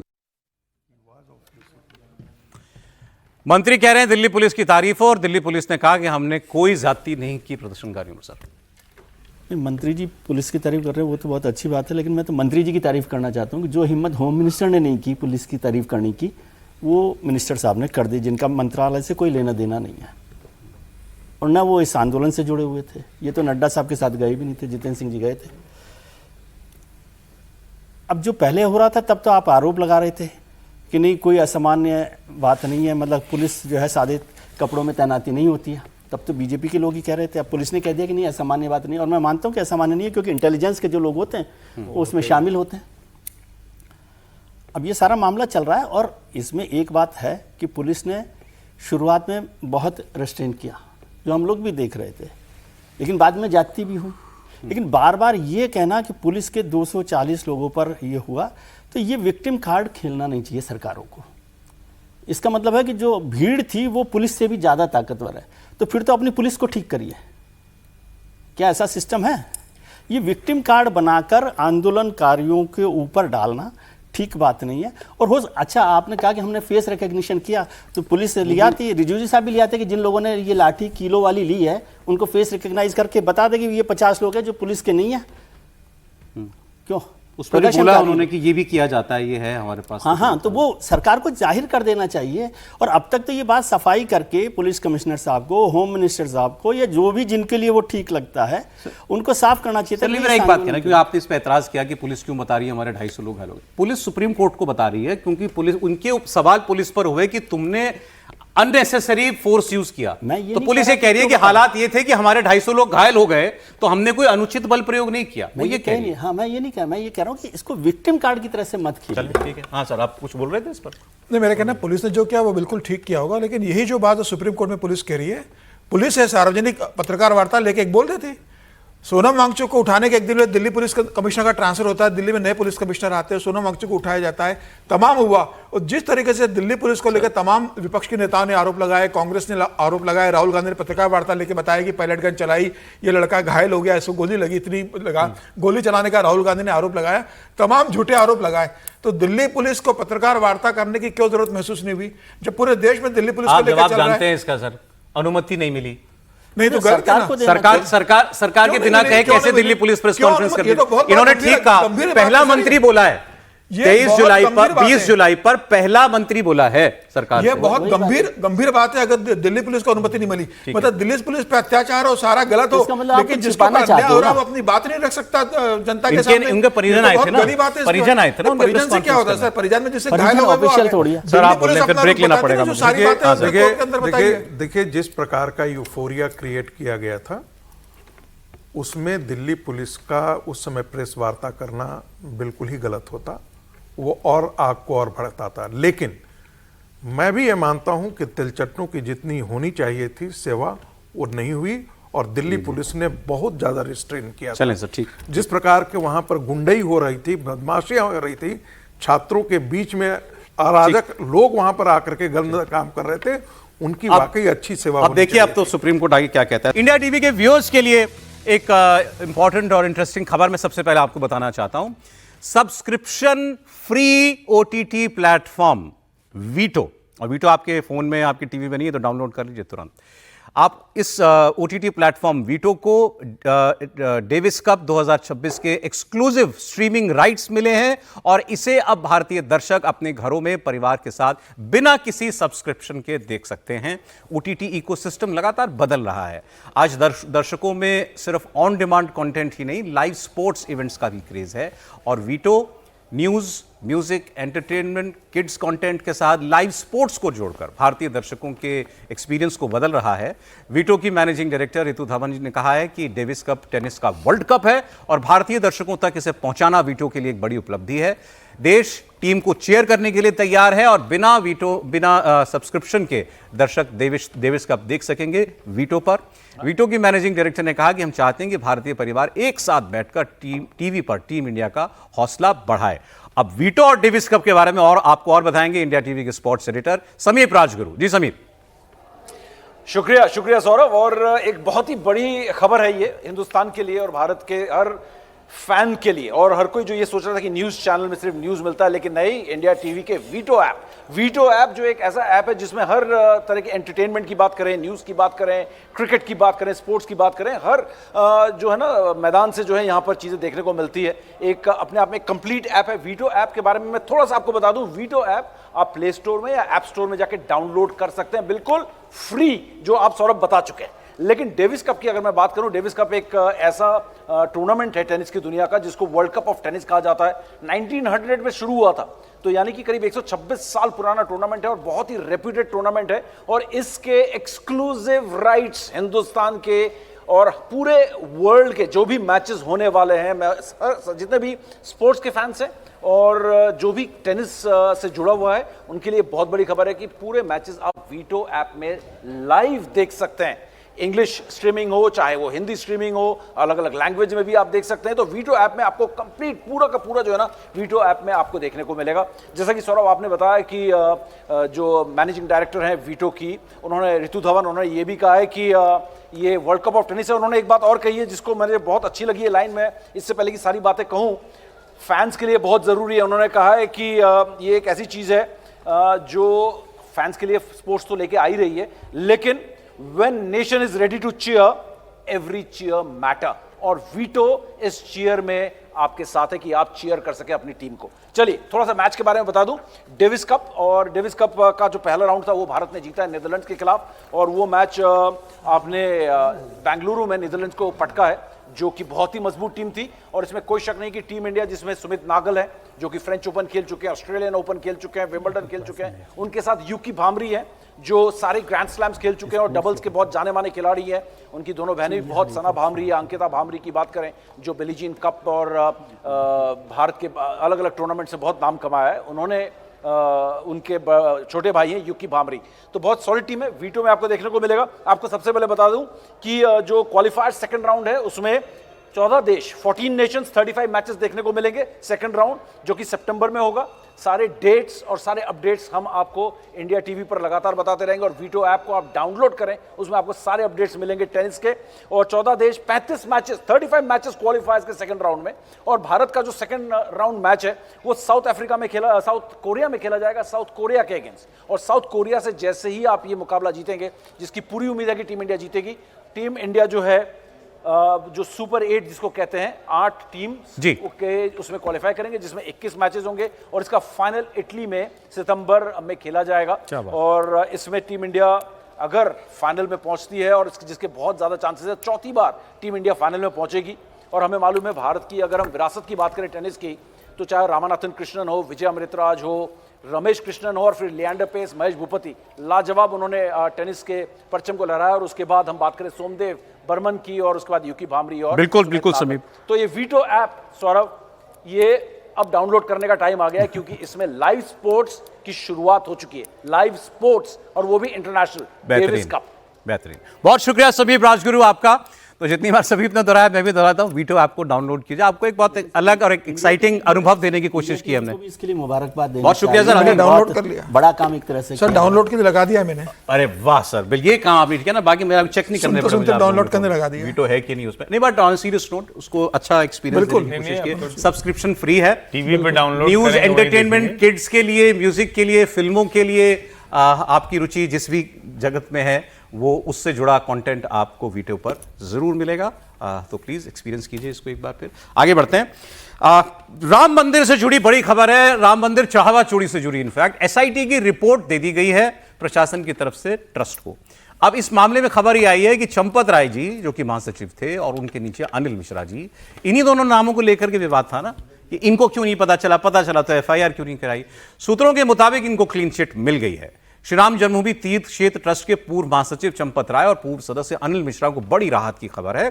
एसआईटी ने दोनों को इस मामले में बरी सा कर दिया है, और एसआईटी की इस रिपोर्ट में जहां चंपत राय और अनिल मिश्रा को क्लीन चिट मिली, वहीं इस मामले में गिरफ्तार किए गए 8 लोगों को ही दोषी बताया गया है। यूपी के गृह विभाग ने रिपोर्ट राम मंदिर ट्रस्ट के अध्यक्ष महंत नृत्य गोपाल दास को दी है। इसे राम मंदिर ट्रस्ट की 2 सितंबर को होने वाली बैठक में रखा जाएगा। ट्रस्ट ने उत्तर प्रदेश सरकार से चढ़ावा चोरी की एसआईटी जांच का अनुरोध किया था। जांच टीम ने कई लोगों से पूछताछ की थी, और अब अंतिम रिपोर्ट में चंपत राय और अनिल मिश्रा को जिम्मेदार नहीं माना गया। तो 2 बातें आई, अनिल मिश्रा और चंपत राय जिम्मेदार नहीं थे, और उन 8 के अलावा भी कोई और नाम नहीं आया। यही 8 ही नाम है रिपोर्ट के अंदर। तो मतलब यही मैटर एंड्स। इस पे तो विजय जी को बोलना चाहिए। बहुत मेहनत मेरे ख्याल से ट्रस्ट ने की है, क्योंकि ट्रस्ट ने ही पहले चंपत राय जी जब चोरी का मामला आया तो खुद ही चले गए थे बिना पुलिस के। फिर ट्रस्ट ने ही देखिए आप उस जांच के लिए एसआईटी की मांग की, फिर ट्रस्ट ने वो रिपोर्ट बनाई जो एसआईटी को दी। अब एसआईटी ने वो रिपोर्ट ट्रस्ट को दे दी है, ठीक है। और इसमें पहले दिन भी था कि चंपत राय जी नहीं है।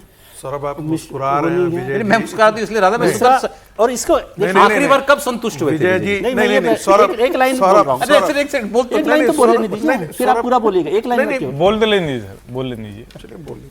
नहीं, मैं कह रहा हूँ कि आरोप इस ऐसे मत लगाया कीजिए। एसआईटी नहीं, मैं आरोप उस पर नहीं, मैं तो एसआईटी की बात कर रहा हूँ। आपने एसआईटी इतना गलत बयान किया कि एसआईटी की रिपोर्ट आपने आपके आप खिलाफ ही बोलिए। एफआईआर हो सकती है। आपने कहा कि एसआईटी की रिपोर्ट ट्रस्ट ने तैयार किया है, आप ये आरोप लगा रहे हैं। सुप्रीम कोर्ट में यही एफिडेविट आप देने जाएंगे? आप पूरा बोल लीजिए ना, आपको बोलिए। नहीं, अब आप बोलिए। हो गई बात। हाँ, एसआईटी पर कितना भरोसा है ये इससे पता पड़ता है कि सुप्रीम कोर्ट ने उस एसआईटी को बदल दिया और कहा कि भाई ये एसआईटी क्या है, जिसमें जो लोग होने चाहिए, स्पेसिफिक लोग जो इस मामले की जांच कर सकते हैं, एक्सपर्ट होने चाहिए, वो लोग ही नहीं है। तो अभी एसआईटी की जब रिपोर्ट आ जाएगी जिसमें सुप्रीम कोर्ट ने जिन लोगों को शामिल किया, शामिल तो सरकार ने किया है, लेकिन सुप्रीम कोर्ट के आदेश के बाद जिन लोगों को शामिल किया गया, उसके बाद वो रिपोर्ट भी जल्द मांगी है सुप्रीम कोर्ट ने। उस रिपोर्ट पर हमें चर्चा करनी चाहिए। इस रिपोर्ट पर मैं उस तरह इस रिपोर्ट में कोई मायने नहीं है। नहीं, सुप्रीम कोर्ट ने नहीं माना, मैं तो कहा हूं सर, मैं बहुत छोटा अभी तो हम ही इसी की बात कर रहे हैं ना। आपके लिए इसके कोई विशेष महत्व नहीं है। हाँ, जब सुप्रीम कोर्ट ने नहीं माना तो मैं उसके लिए विशेष महत्व मेरे लिए उसका इंतजार करेंगे सर, लेकिन और कौन सा तरीका होगा? मैं मतलब सचमुच आश्चर्यचकित हूं। अगर एसआईटी की रिपोर्ट को आप नहीं मानेंगे, क्या कोई और ऐसी रिपोर्ट है या सुप्रीम कोर्ट ने कोई ऐसी रिपोर्ट करवाई है, कोई ऐसी जांच समिति बना दी है? अभी तो आई रिपोर्ट नहीं बनाई है। मैं इसीलिए कह रहा हूं कि जब अगर आज की ये रिपोर्ट है तो आज आपको तो ये कहना चाहिए ना कि ये रिपोर्ट आई तो आज हम इस पर मानते हैं, कल को जो दूसरी आएगी उस पर मानेंगे। जांच तो ऐसे ही चलती है, और जांच रिपोर्ट को अगर हम सिर्फ इसलिए खारिज कर दें कि फिर वही बात हो गई कि योगी जी की सरकार है तो इसलिए हम उसको खारिज कर दें। नहीं, ऐसा नहीं है। जांच रिपोर्ट के बाद यदि सुप्रीम कोर्ट फैसला करता है, सर ये ऐसा ही है जैसे आपको सीआईडी जांच पे भरोसा नहीं है ना झारखंड में। नहीं, इसमें फर्क है। इसमें फर्क है सर, एक बात सुनिए। तो सीबीआई करा लें, जो कराना कराएं, सुप्रीम कोर्ट तो आ ही गया है। लेकिन किसी जांच रिपोर्ट को खारिज कर देना और कहना कि ट्रस्ट ने बना कर दिया, ये मैं ठीक नहीं मानता। मैं दूसरी बात कह रहा हूं, जांच रिपोर्ट अगर केवल एसआईटी की आती तो हम कहते कि आज तक का स्थिति यह है, इसको हम मानते हैं या नहीं मानते। लेकिन जांच रिपोर्ट आने से पहले ही सुप्रीम कोर्ट ने उस एसआईटी को नहीं माना। ये खबर मैं जो बता था सर ने दी मुझे, सुप्रीम कोर्ट ने ये कहा है कि जो उन्होंने एसआईटी बनाई है उसकी तार्किक जांच निष्कर्ष तक जल्दी पहुंचाइए। चीफ जस्टिस ने इस बात को कहा है और सीलबंद लिफाफे में हमको दीजिए। हाँ, तो मैं भी यही निवेदन कर रहा हूं कि जो सुप्रीम कोर्ट ने भी उस रिपोर्ट, एसआईटी की रिपोर्ट आने से पहले नहीं, इसको समझिए, फर्क है। एसआईटी की रिपोर्ट आ जाती है और उसके बाद सुप्रीम कोर्ट कहता है तो हम कहते हैं सर मैं ये कह रहा हूं कि ये लोग जो ये कहना चाह रहे हैं, अगर सुप्रीम कोर्ट द्वारा गठित एसआईटी की रिपोर्ट इस रिपोर्ट से भिन्न होती है, अलग होती है, तो हम ये कहें ना कि इस रिपोर्ट का बात करेंगे, तो ये हम मान लें कि वो भिन्न नहीं है। आज तो हमारे सामने ही है। आज की रिपोर्ट के हिसाब से तो यह कि चंपत राय जी के साथ और मिश्रा जी के साथ बहुत अन्याय किया है ट्रस्ट ने, उनका इस्तीफा लिया। मैं उनके साथ हूं, चंपत राय जी के साथ मेरी सद्भावना। सर लेकिन आप हमेशा रहिएगा, तंज में मत रहिएगा। नहीं, तंज में नहीं, मैं सद्भावना के साथ रहिएगा। नहीं, तंज क्या होता है इसमें? सद्भावना आपको मेरे ऊपर शक है। चलें। देखिए, एक लाइन बोलने दीजिए। बहुत गंभीर आरोप लगाया है विजय जी ने। विजय जी ने जो कहा वो ये कहा कि ये जो रिपोर्ट एसआईटी ने बनाया, उस एसआईटी ने नहीं बनाया है, ये ट्रस्ट ने बना करके एसआईटी को दिया। मैंने ऐसा नहीं कहा। सुनिए तो सही। और उस एसआईटी ने ट्रस्ट के द्वारा बनाए हुए रिपोर्ट को ट्रस्ट को लौटा दिया, बस इतनी सी बात है। आप इसमें तो सहमत हैं मेरे से कि चंपत राय जी के साथ और मिश्रा जी के साथ, अनिल मिश्रा जी के साथ अन्याय किया ट्रस्ट ने? नहीं, मैं बिल्कुल नहीं सहमत। आप मतलब ट्रस्ट एसआईटी की रिपोर्ट को नहीं मानते? सहमत नहीं हूं। आप एसआईटी की रिपोर्ट को नहीं मानते? नहीं, मैं एसआईटी की रिपोर्ट को, एसआईटी रिपोर्ट के बाद तो चंपत राय जी और अनिल मिश्रा के साथ अन्याय हुआ। सर वही मैं कह रहा हूं कि आप उस समय भी तंज कर रहे थे, अभी भी तंज कर रहे हैं। नहीं कर रहा, मैं पूछ रहा हूं जब एसआईटी की रिपोर्ट या तो हम माने या नहीं माने। सर आप कह रहे हैं, सर आगे बढ़ना, बहुत खबरें उस समय तो आप भी कह रहे थे कि इस्तीफा विजय जी को नहीं है भरोसा इस रिपोर्ट पर। सीधी सी बात है, एक लाइन की क्या इसी को नहीं पार हो रहा, उन्होंने काम सुप्रीम कोर्ट वाली मानेंगे। चलिए अब जब आएगी तब देखेंगे। एक बड़ी खबर, हाँ ये एक्चुअली खबर कल की है, लेकिन खबर है बहुत बड़ी। E20 पेट्रोल को लेकर के कल एक अखबार में एक लेख लिखा गया जिसने काफी तूफान मचाया हुआ है।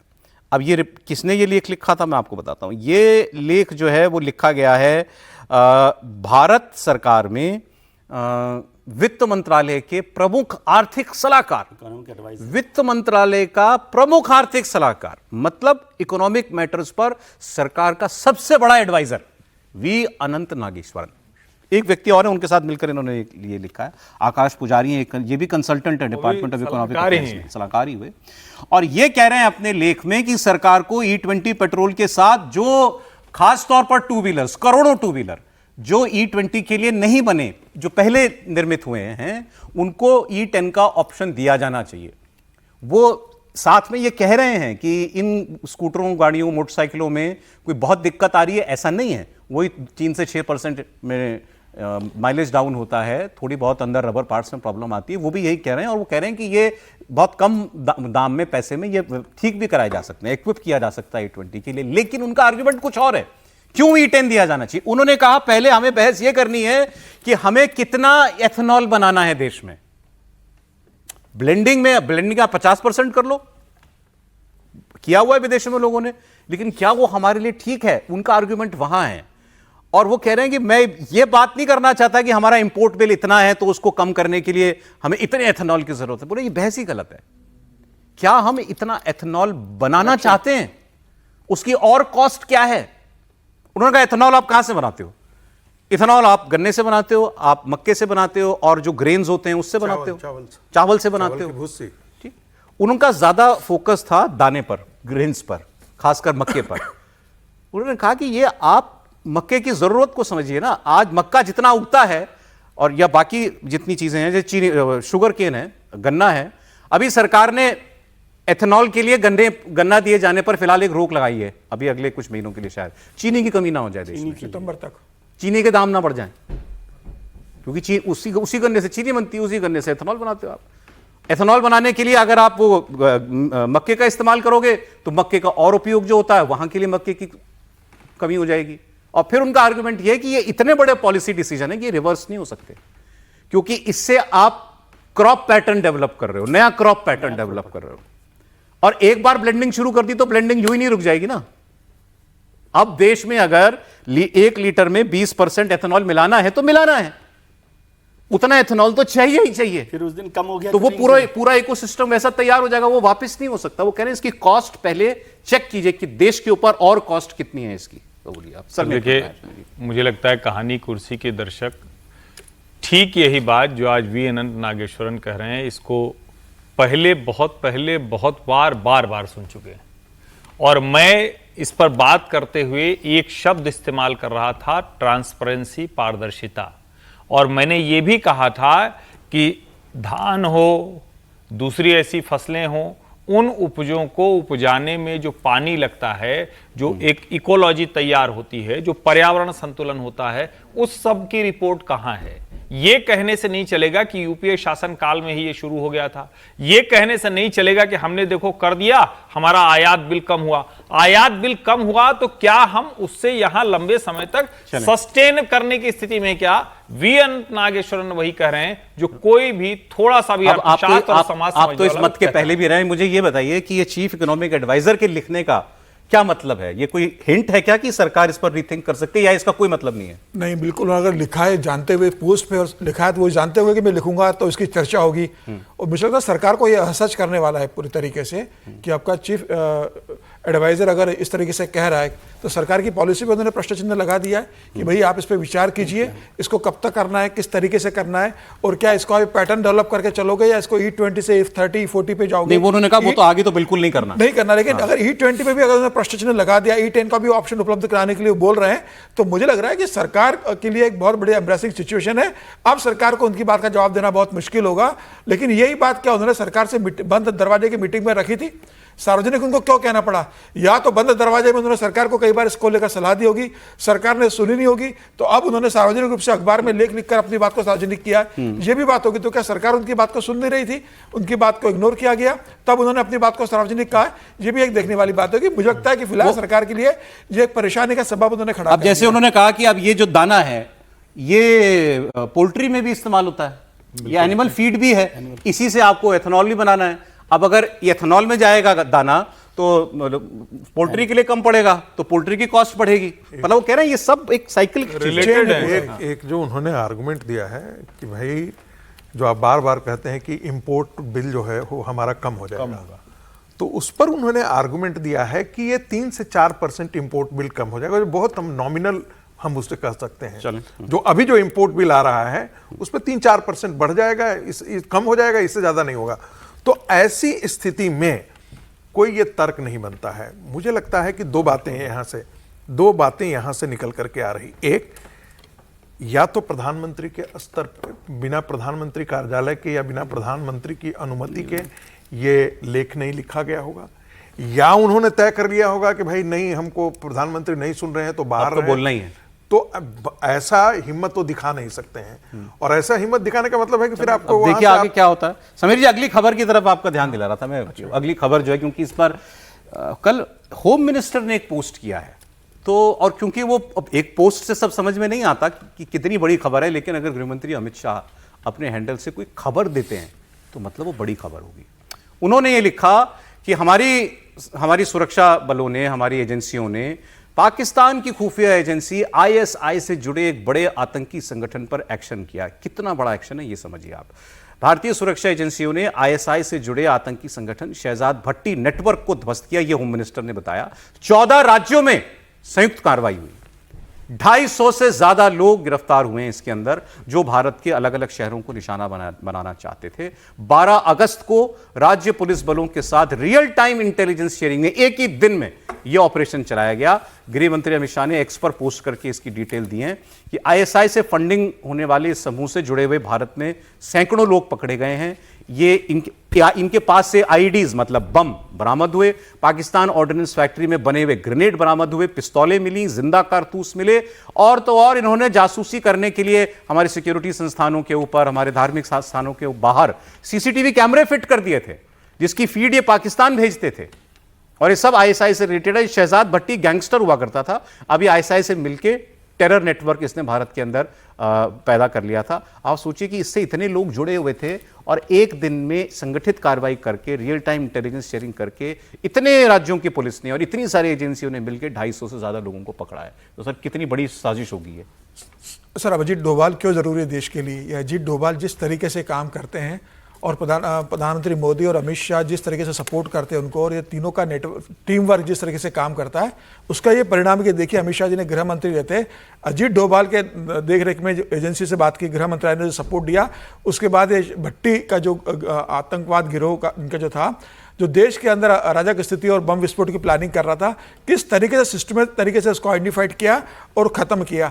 तमाम राज्यों की सरकारों के साथ जो कोऑर्डिनेशन किया, इसके अंदर जरूरी नहीं कि भारतीय जनता पार्टी की सरकार होगी, इसमें पंजाब की भी सरकार होगी, तमाम विपक्षी दलों की सरकार होगी, डिटेल है किस राज्य से बिल्कुल जिसके साथ क्या, लेकिन जिस तरीके से सरकार काम कर रही है, जिस तरीके से गृह मंत्रालय काम कर रहा है, और अजीत डोभाल जिस तरीके से इंटेलिजेंस के चीफ के साथ मीटिंग करते हैं, प्लान करते हैं, रात की 2:30-3 बजे तक बैठक करते हैं, अमित शाह सुबह 4 बजे बैठक लेते हैं, सुबह 3 बजे उनसे अपडेट लेते हैं पूरा क्या हो रहा है, 24 घंटे जिस तरीके से इसके अंदर। ये लिस्ट आपकी स्क्रीन पे चल रही, देखिए किस राज्य के कितने लोग पकड़े गए, वो इंटरेस्टिंग है डेटा।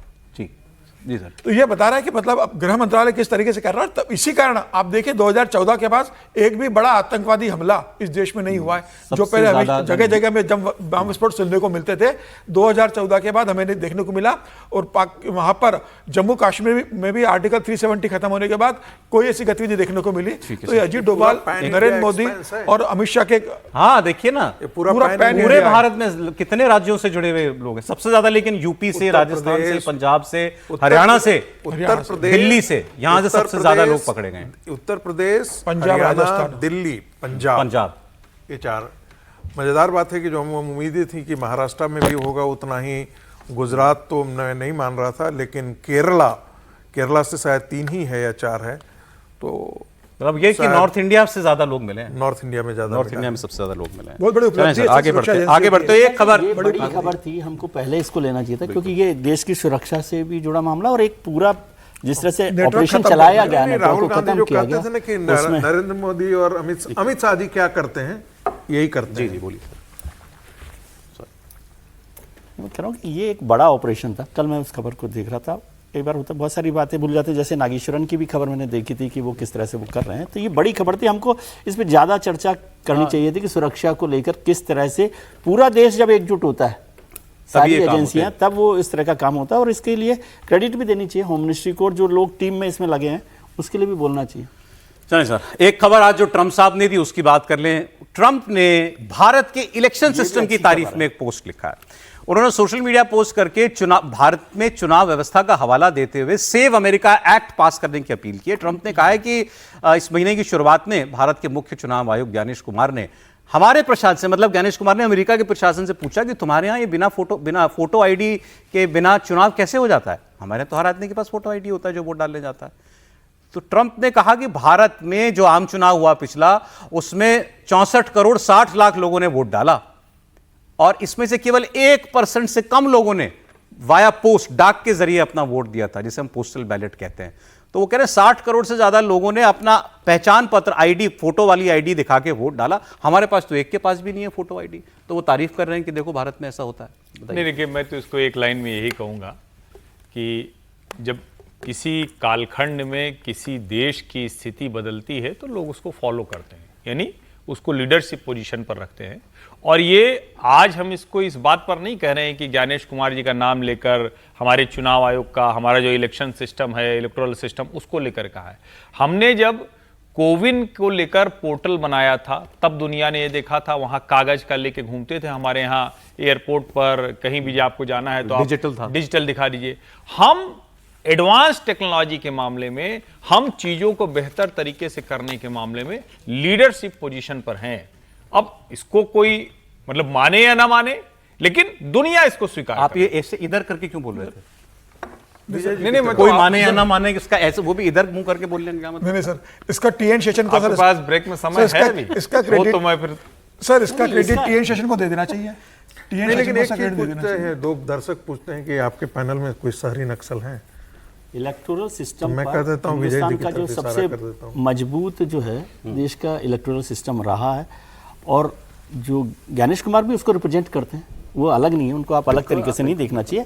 लेकिन इसका मतलब ये नहीं होता है कि जो गड़बड़ियाँ की जाए उन पर सवाल ना हो। ये दो अलग अलग चीज़ में हमेशा दो एक्सट्रीम्स को ये रखें कि नहीं अब वो तो बिल्कुल ही वो हो रहा है, तो लेकिन जो गड़बड़ियाँ होती है उस पर भी सवाल होने चाहिए। ट्रम्प साहब ने तारीफ कर दी, इसका मतलब ये नहीं कि हम ज्ञानेश कुमार जी पर सवाल नहीं करेंगे। वो एक बड़ी बेसिक चीज क्यों इशारा कर रहे हैं? ट्रम्प साहब ने तारीफ नहीं की, फिर मैं इसको करेक्ट करूं। ट्रम्प साहब ने तारीफ नहीं की, अमेरिका एस्पायर कर रहा है इसको। आप चीजों को सही पर्सपेक्टिव में रखिए। अमेरिका ये आकांक्षा रख रहा है कि हम भारत के चुनाव आयोग जैसे हो जाएं, इलेक्टोरल सिस्टम से सीखना चाह रहा है। बहुत धन्यवाद, बहुत धन्यवाद। 40 साल से है ये सिस्टम हमारे यहाँ। हाँ, ये बात सही है। नहीं, लेकिन आज 40 साल से सेशन जी को क्रेडिट देना चाहिए।